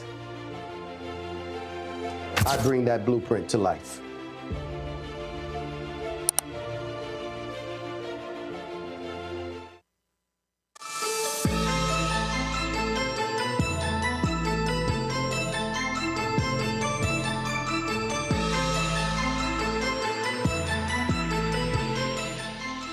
Folks, running a business, owning a business is not easy. Starting one is not easy, but that's one thing. But how do you even get there? What do you need to go through? There are a lot of people who have ambitions and dreams to do great things, but they never do because they don't want to take that leap. They're scared. Well, my next author talks about the power of resilience. What does it mean to actually look at your upbringing, and then how do you actually overcome all of that to live the dreams that you want to live? The book is called 8 Simple Habits to Build Lifelong Resilience. First of all, it's called The Power to Persist, 8 Simple Habits to Build Lifelong Resilience. Lamell McMorris is the author of the book. Joins me right now. What's up, 06? How you doing, Frat? All good, all good. I chatted with someone. I did the interview today. Okay. And a brother, we did the interview. It was a great interview. And he was asking me about the show, and he's asking me how do we start the show, how we start the network, and what do we have to deal with.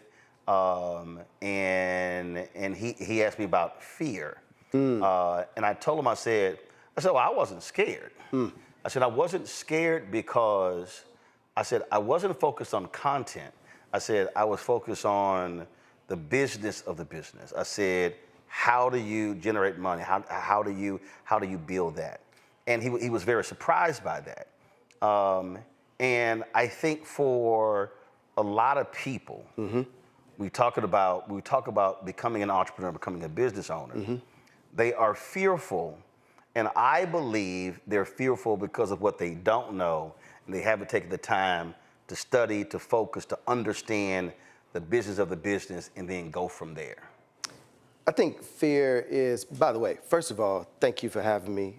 I appreciate our friendship. This actually is part of what it means to build a business. When people like you give folks like me an opportunity to not just tell our stories, but to talk about our work and our business. So thank you. Appreciate it. Kudos to you for the platform.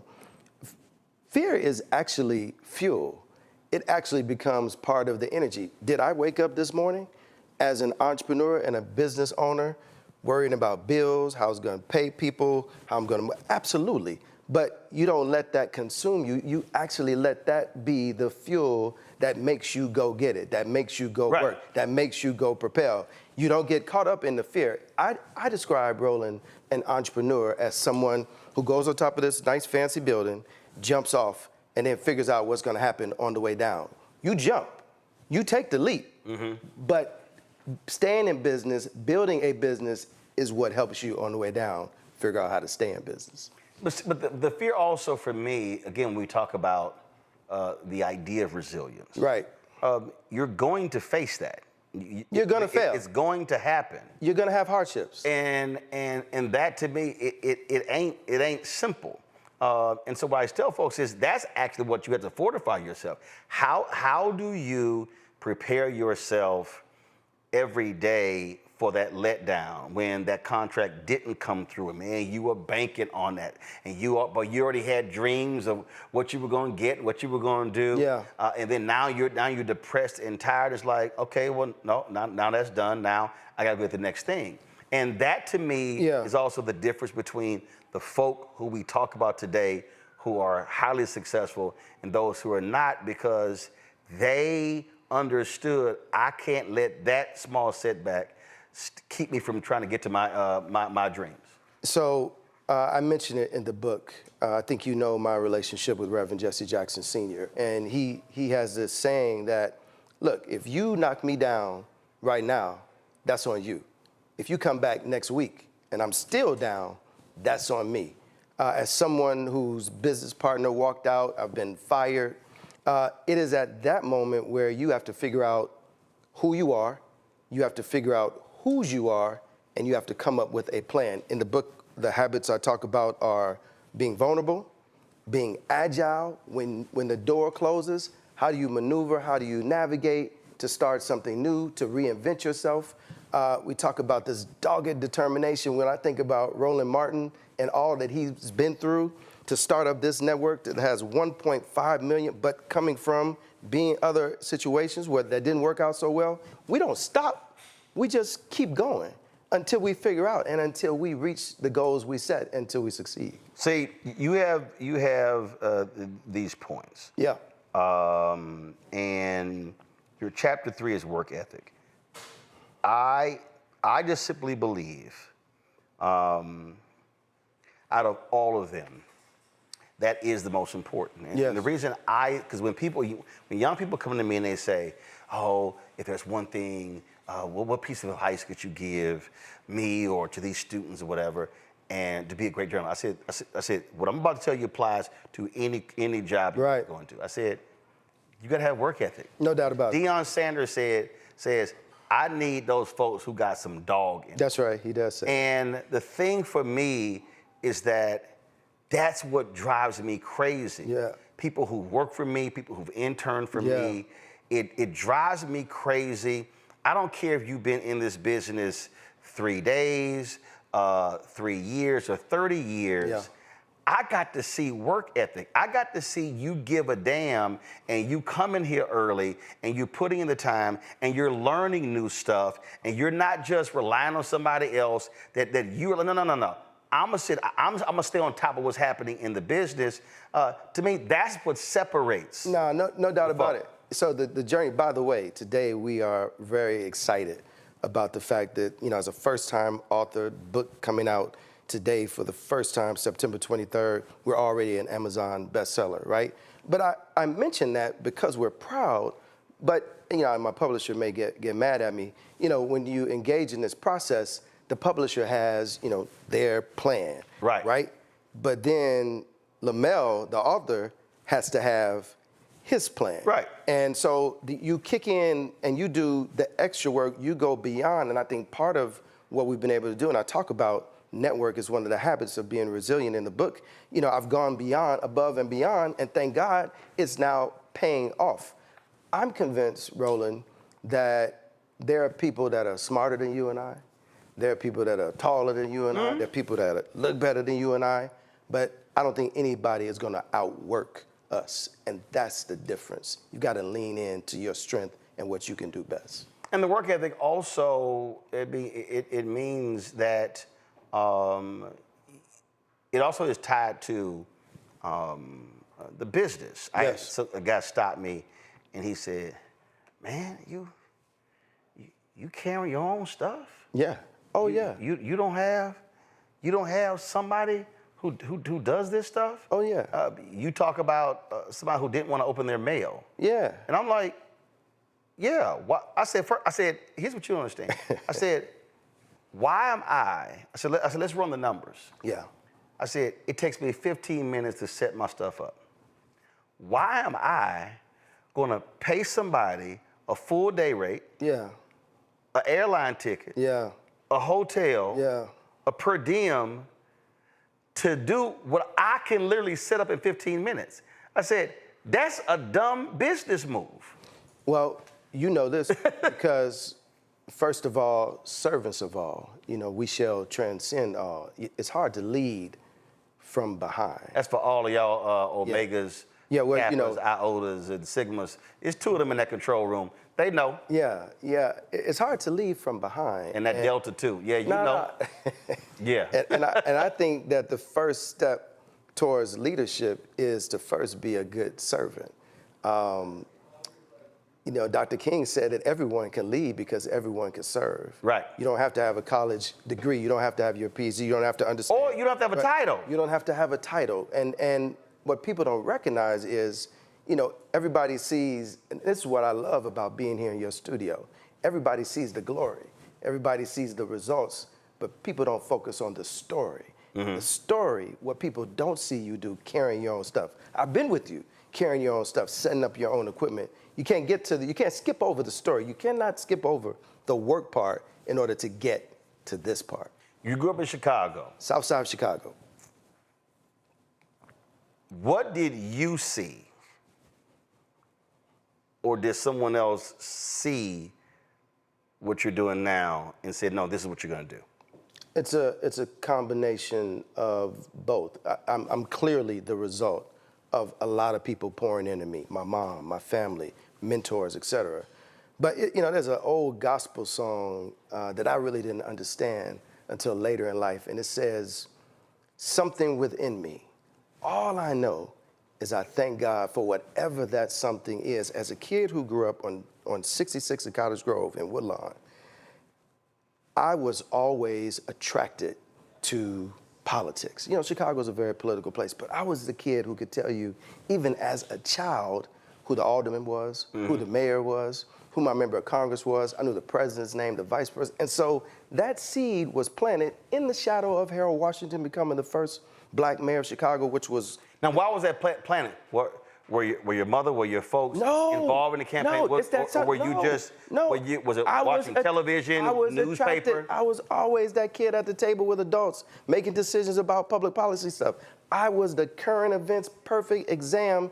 And in the book, and I tell people, there's a line from our childhood. It may not necessarily be straight, But there's a line from 66 and everything I was there into being here in the Capitol in Washington, D.C. with you and all that I've done. And I've just tried to be as faithful as possible to that line, to that seed, to that thing that I cannot explain that has been in me since a kid.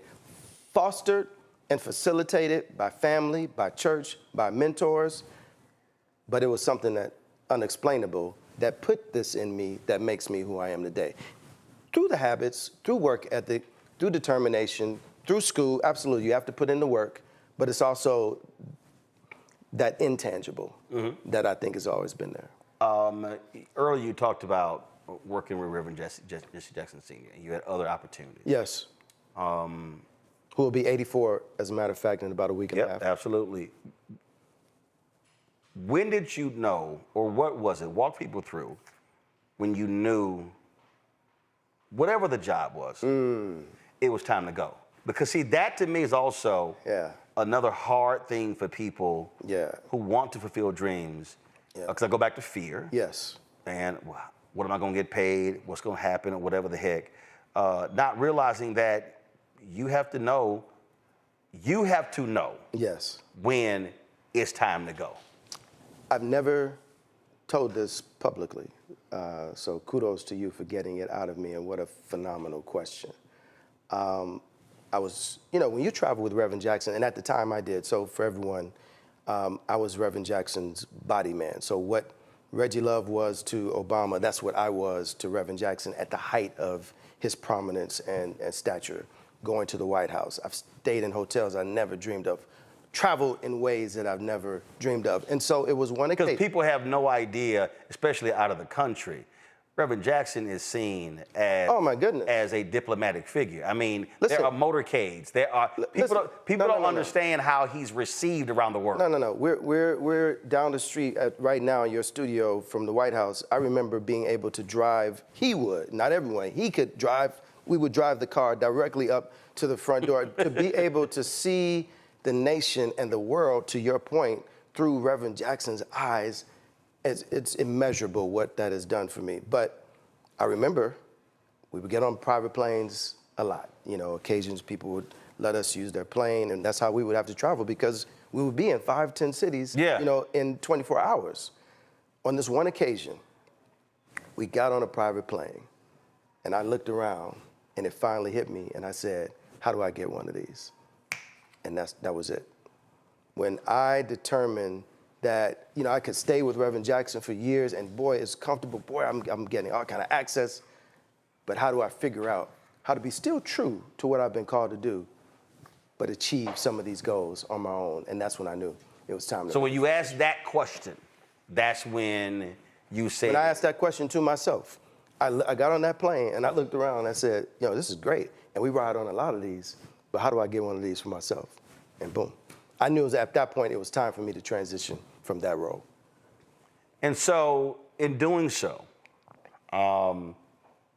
some may have said, man, you crazy. What are you doing? Some of my family members. I remember going home and sitting on the porch on the south side of Chicago with one of my cousins. She's gonna probably freak out if she hears this. And I'm sitting on the porch, over in Chatham, in the neighborhood, and I told her, I'm getting ready to leave from traveling with Reverend Jackson. She's like, what?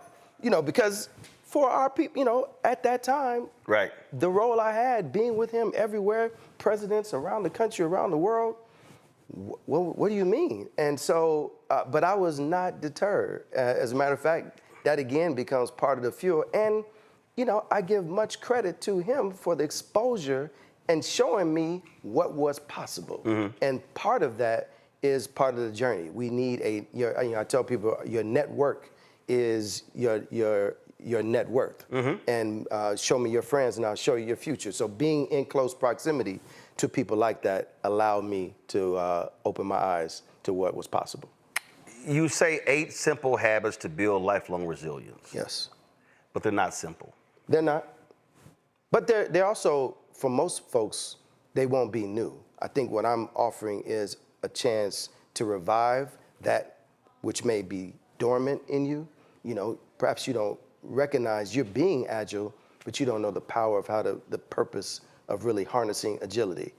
you know, you have moments of vulnerability, but you've really not tapped into just how that will help propel you forward.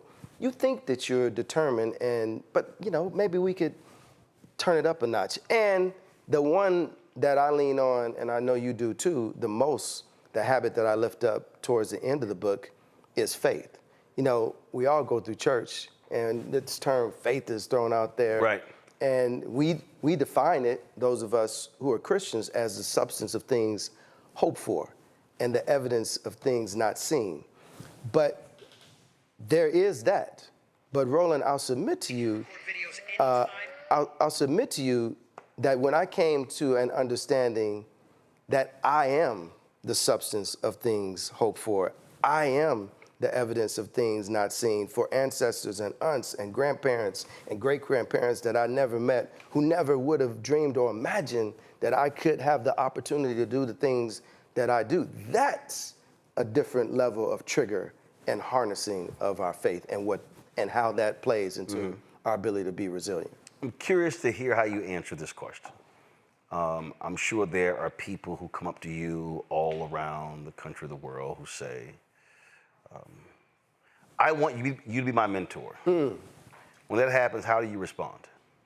Rather immediate. I am big on giving out my phone number, my email address. You know, there's certain keys if you're an alumnus of Morehouse College, which I'm huge on, if you're a member of our fraternity. Those are fast triggers, but you don't have to be. I tell young people especially, if you take the first step, if I give you my phone number and my email address and you reach out, I'll take the next step. And I'm proud. I hope there are young people who would say that I've had some level of engagement and input to their journey. Most of the time I say no. Yeah, why is that? Because I have a biblical view of mentorship. For me, mentors choose mentees, not the reverse. See, that's fascinating. I chose my mentors as a child. See, I'll dare say you didn't. Let me explain. Okay. The mentor has to see something in you to say, I'm willing to invest my time, energy, and resources. And I talk about dogged determination, and I didn't give them an option to say no. Right. I reached out and I kept reaching out. But that's precisely it, though. Yeah. That's my whole point. Yeah. So my point is, your actions show them he wants this. True. And so for me, I use Elijah and Elisha. Elisha says, I want your anointing. Well, if you standing behind me when I drop my coat, you got it. But I ain't about to wait for you. Absolutely. He takes off. Absolutely. Elisha has to drop his plow and follow him. Yeah. Elijah wasn't following him. Okay. Same thing when you talk about Caleb, Joshua. Moses sends them in, y'all go serve the land. Everybody else come back, oh my God, they giants. Well, Caleb and Joshua are the only one who told them the truth. And Moses was like, okay, I'm gonna take care of y'all too, heck the rest with y'all. So what I mean by that is, so I say no. Right. To see how you respond. I got to see something in you that's gonna make me take my time. So we're saying the same thing. I say if you reach out, I'm going to reach back. But even if you reach out, you got to steal when we was at TV1, there was this young sister who worked on the staff, and she said, we were going to shoot Supreme Court. She said, well, I didn't really go to school for this stuff. I really want to do this stuff. Right. I said, okay. So she was with me, handed her camera. I want you to shoot this. Did good. Okay, fine. We come back. I sit down the next day. All right, here's the deal. I sit down with the executive producer. I sit down with one of our video production folks. We'll do this here. You can utilize my camera. So I had a camera left at the office. You can use whatever. Sure. 4 months go by, never used it. So then we went to LA for the Image Awards. I told the producer, put it on the team. You could see us in an element. Sure. Got that, really didn't do anything. And so a friend of hers hit me one day. She's like, oh, so-and-so's gonna be a star one day. I said, no, she's not doing this. And she's like, what? I was like, and so I said, nothing that happened in 4 months. So we had something going on the next month. I took her off the trip. See, my deal is trips are rewards. You got to show me something at home if I put you on the road. This dude is tough. Oh, no, I don't play that. Gee. So I took off. Yeah. Oh, just crestfallen. Yeah. I said, I'm going to give her one more shot. Sure. So we go to Essence. Sure. They're there. Sure. Ain't handling her business. We got back. I didn't speak to her for the next 5 months. Yeah. And they were like, man, why you so hard? I said, if you come to me and you say you want this, and I give you every opportunity to do it. Yeah. And invest the time. Yeah. I said, now you playing with my time. Yeah. And I said, so I'm gonna put this in somebody else who really wants this. And that to me is where a lot of people mess up, because it goes right into where you talk about with network. So if you unwilling to go that far, I'm not about to expose you to the people who I know in my relationships. But if you do that, right, I can pave the way for you to be able to do something, but you're gonna have to do some work. Well, you know, I'm with you, but the first thing is I commend you for even being willing to take that type of investment, right? I think we need more women and men in our community who have achieved levels of success to be open to being mentors, and not just casually. I mean, like you're doing, leaning in, being very tough, demonstrating what we call tough love. That's a big deal. I won't stop, right? I won't stop giving out the number, but you're right. You know who rises to the top. You know who's really bugging the hell out of you. You know who's trying to reach, who's trying to get your attention. But they got to show it. Because that's what somebody saw. That's fair. Somebody said, man, this dude, if he called me one more time, hey, some of them may just take your phone call just to get you to stop trying to hit him up. But then they realize, wait a minute, he wants this.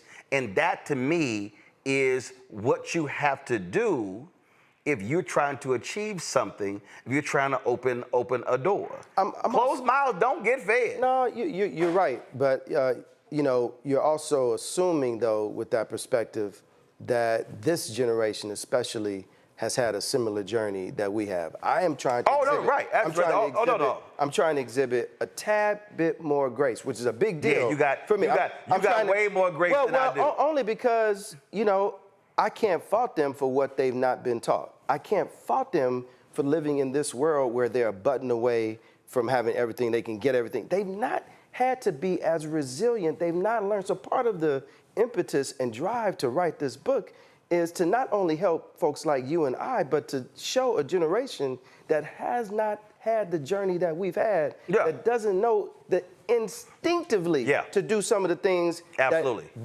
And let me tell you, it's a big deal for me. I'm trying to get much more I gave grace. a master class at Clark, Atlanta, 2 hours.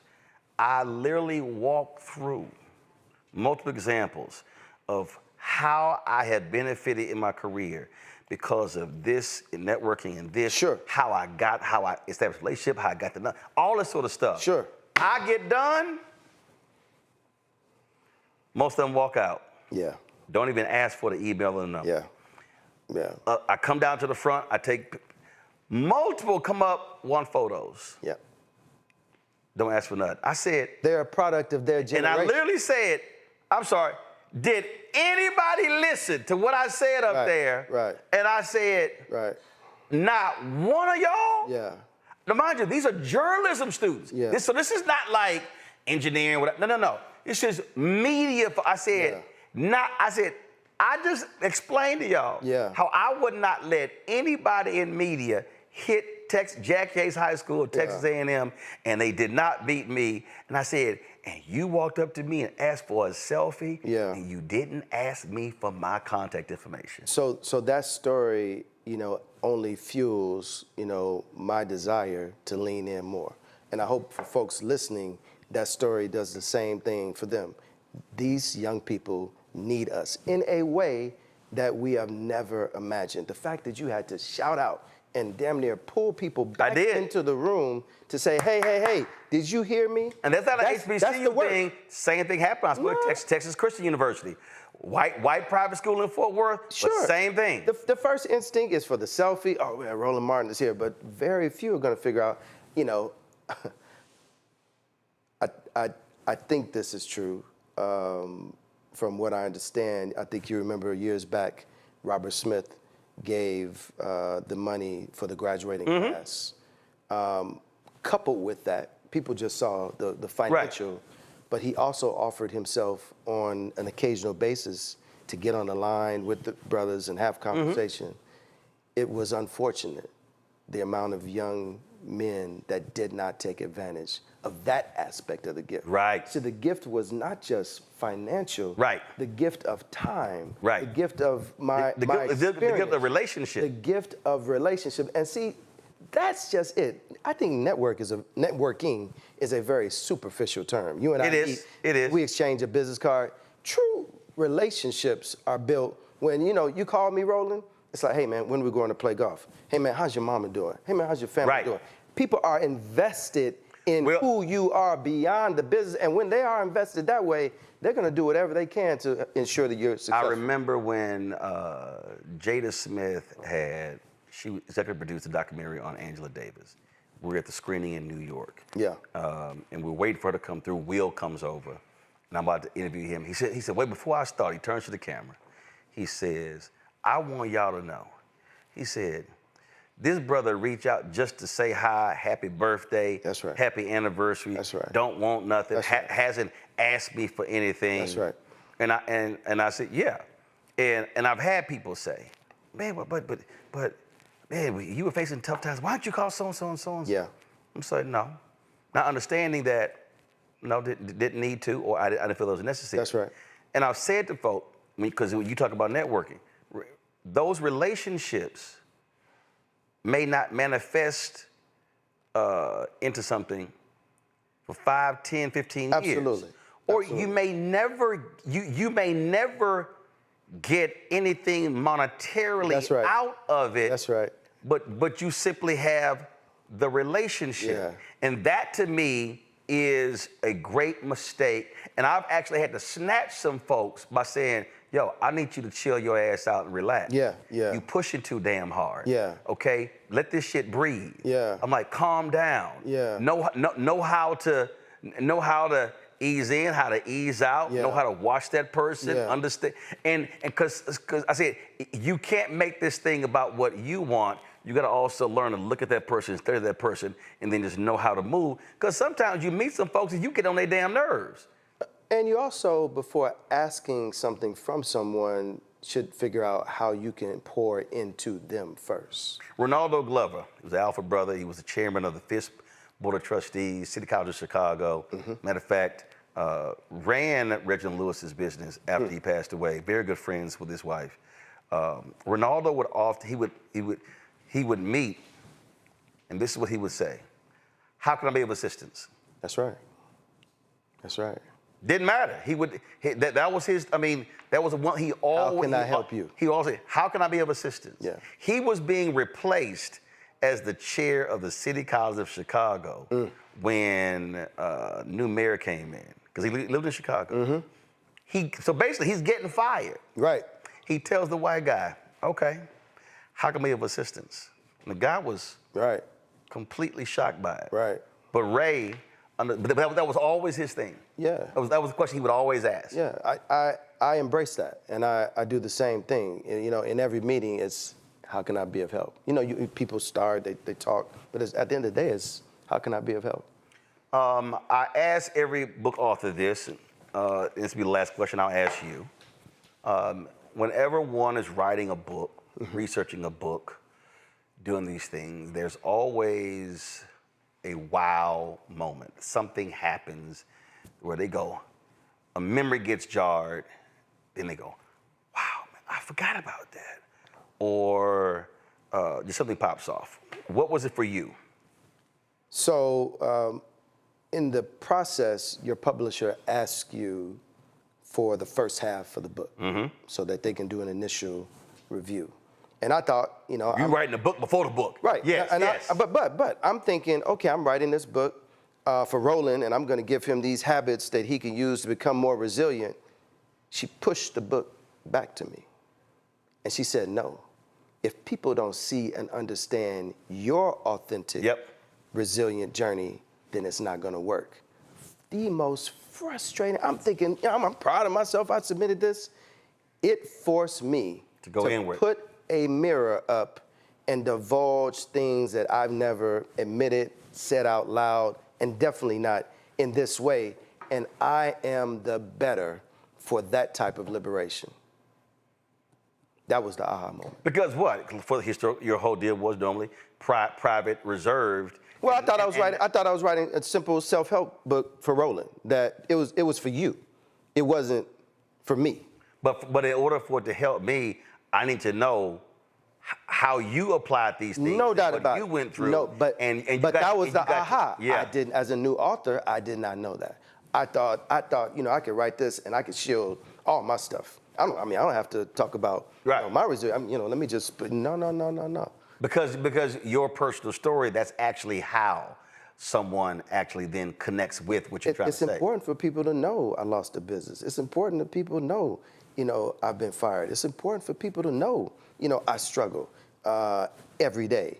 It's important people to know that sometimes what you see on the outside does not represent what's going on the inside. But also, we continue to persist. But it's also important people to understand that, because what it also reveals, you still overcame it. That's right. The greatest mistake that I do believe that we make is, even I think with children. Yes. And a lot of parents do this.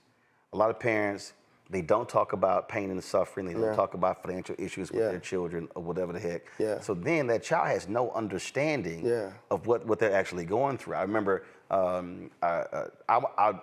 was, before COVID, my schedule was just stupid. I was always gone somewhere on the weekend. Yeah. So one particular weekend I was there, and my wife normally took my nieces to church. They would all go out and eat afterwards. And so this time we would, church was over, we driving home. They're like, Uncle Ray, where are we gonna eat? I was like, home? What do you mean? Aunt Jackie always takes us out. I'm like, yeah, I know. I said, spend too damn much money. I said, okay. I said, let's walk through. So we driving. Right. So we about to have a math lesson. How many of y'all in here? 6. I'm 7. Right. All right. This is average meal. What's the total amount of the meal? They sit there trying to figure it out. Times 4. Right. I said times 12. Right. Then I'm like, all right, it's 6 of y'all, 3 tutors, laptops, right, private lessons, right, going through all this sort of stuff like this. I said, I said, if we go to the grocery store, buy these ingredients for this meal, how much is that meal? Yeah. It's 6 of y'all. Yeah. You can stir, you can chop, went through the whole deal. I was like, oh, y'all gonna fix a damn meal. Yeah. But I needed them to understand that there were costs involved with all of this. And I needed them to understand sometimes you're gonna have to cook for yourself because you can't afford to eat out. And so you better understand what that means. And so then when I bought them, whenever their computers and everything, I would tell them, that's the most expensive thing you ever held in your life. Yeah. So I need you to understand, don't play with that $2,000 computer because I'm the one who has to pay for it to get it fixed. I needed them to understand that this didn't just show up just because anything happens, I could just go get another one. Yeah, my mom did not have to beat it into me. I dedicate the book to her because she was the greatest example of what it meant to be resilient. I watched the sacrifices. Mm-hmm. I knew she worked multiple jobs. I knew she was sacrificing things for herself, for me and my brother. I was a latchkey kid. I had to be at home and feed myself, et cetera. So, I'm grateful that the first example of what it means to be resilient and to persevere through hard and difficult times was my mom. I do believe one of the biggest problems for this generation and the difference between us and them, somebody actually put a graphic on Instagram. Well, they said, don't you ever, y'all need to leave these Gen Xers alone. Because they went through stuff. It was sort of like they played on slides that took the skin off. Absolutely. There's something on Instagram that shows the toys that we play with versus the toys that kids play with and how dangerous, it was you risking your life just going out to play. They were literally talking about, again, being latchkey kids. We babysat ourselves. Absolutely. We had to cook. And so a huge part of of that psyche is knowing what we had, the stuff that we had to do. Absolutely. Which certainly differs from millennials coming behind us. No doubt about it. And Gen Z. It's a totally different world. So, yeah, it is a different world. Y'all, the book is The Power to Persist, 8 Simple Habits to Build Lifelong Resilience. The author is Lamell McMorris. Appreciate it, Six. Thank you, brother. Thanks a bunch. Thanks for having me. Folks, that is it for us on today's show. I certainly hope you enjoyed the conversation we had. Kill the music, please. A conversation we had with both of the book authors. Be sure to get both of these books, y'all. And so both are available. Again, The Power to Persist, Lamell McMorris, and then, of course, also The Black Family Who Built America, The McKisics, Two Centuries of Daring Pioneers by Cheryl McKissack Daniel with Nick Childs. And so we have these conversations. We talk about new stuff all the time, y'all. And you know, listen, we do this 2 hours a day, every single day. But I believe one of the reasons I also created this show, created this segment, is because when you look at these mainstream white shows, when you look at these networks, they aren't having deep, long conversations. Our book interviews will go anywhere from 20, 30 minutes to an hour. And the issue that I have is that very few, unless you're a big name, then you get on one of these shows, Good Morning America, Today Show, CBS This Morning, or then Morning Joe and these networks. And very few of us get on those shows. And so we created Roland's Book Club. Y'all know I'm an avid reader. I got thousands of books at home. I read 7 to 9 books at one time. And y'all know I don't read fiction. I like stuff that I can actually use that's nonfiction. But this is important because we have to provide platforms for authors to be able to share their stories, share their works to an audience, for folks to be able to find out about these books and also these very unique stories that you don't hear every single day. And so when you support Roland Martin Unfiltered, when you support the Black Star Network, you're supporting this show, but you're supporting segments like this. You're supporting our segment HBCUs. You're supporting Education Matters, HBCU Connect. You're supporting Fit, Live, Win. You're supporting Tech Talk, where we focus on African Americans who are in tech. You're supporting our marketplace. We're supporting Black-owned businesses. There is no show, and I keep telling y'all this is not a lie, this ain't hyperbole, it's real. There's no Black-owned media company that's doing what we're doing. None at all. Not what we do every single day with this show, with the Black Star Network. We're working on a business show, a weekly business show. We're working on a new daily midday news show. So there's a lot of things that are happening, so your support is critically important because what I also say is this here, and I spoke at the church on Sunday in Indianapolis, and somebody asked me, they said, well, you know, how do we support Black-owned media? How do we take our money? And I said, let me help y'all out. I said, a whole bunch of y'all love Starbucks. I said, if you decide not to get one Starbucks drink per once a week, 4 times a month, I said, how much money could you then give to support this show or another Black-owned media company? I said, just look at the numbers. See, the mistake that we make is we say we're poor. No, we're not poor. It's a matter of how we actually use our resources. And that's the difference. And so here, we've been asking the folks, if 20,000, let me be real clear with y'all, if 20,000 of our fans, this is total, okay? We do anywhere from 15 to 18 to 30 million views a month. We've got 1.86 million YouTube subscribers.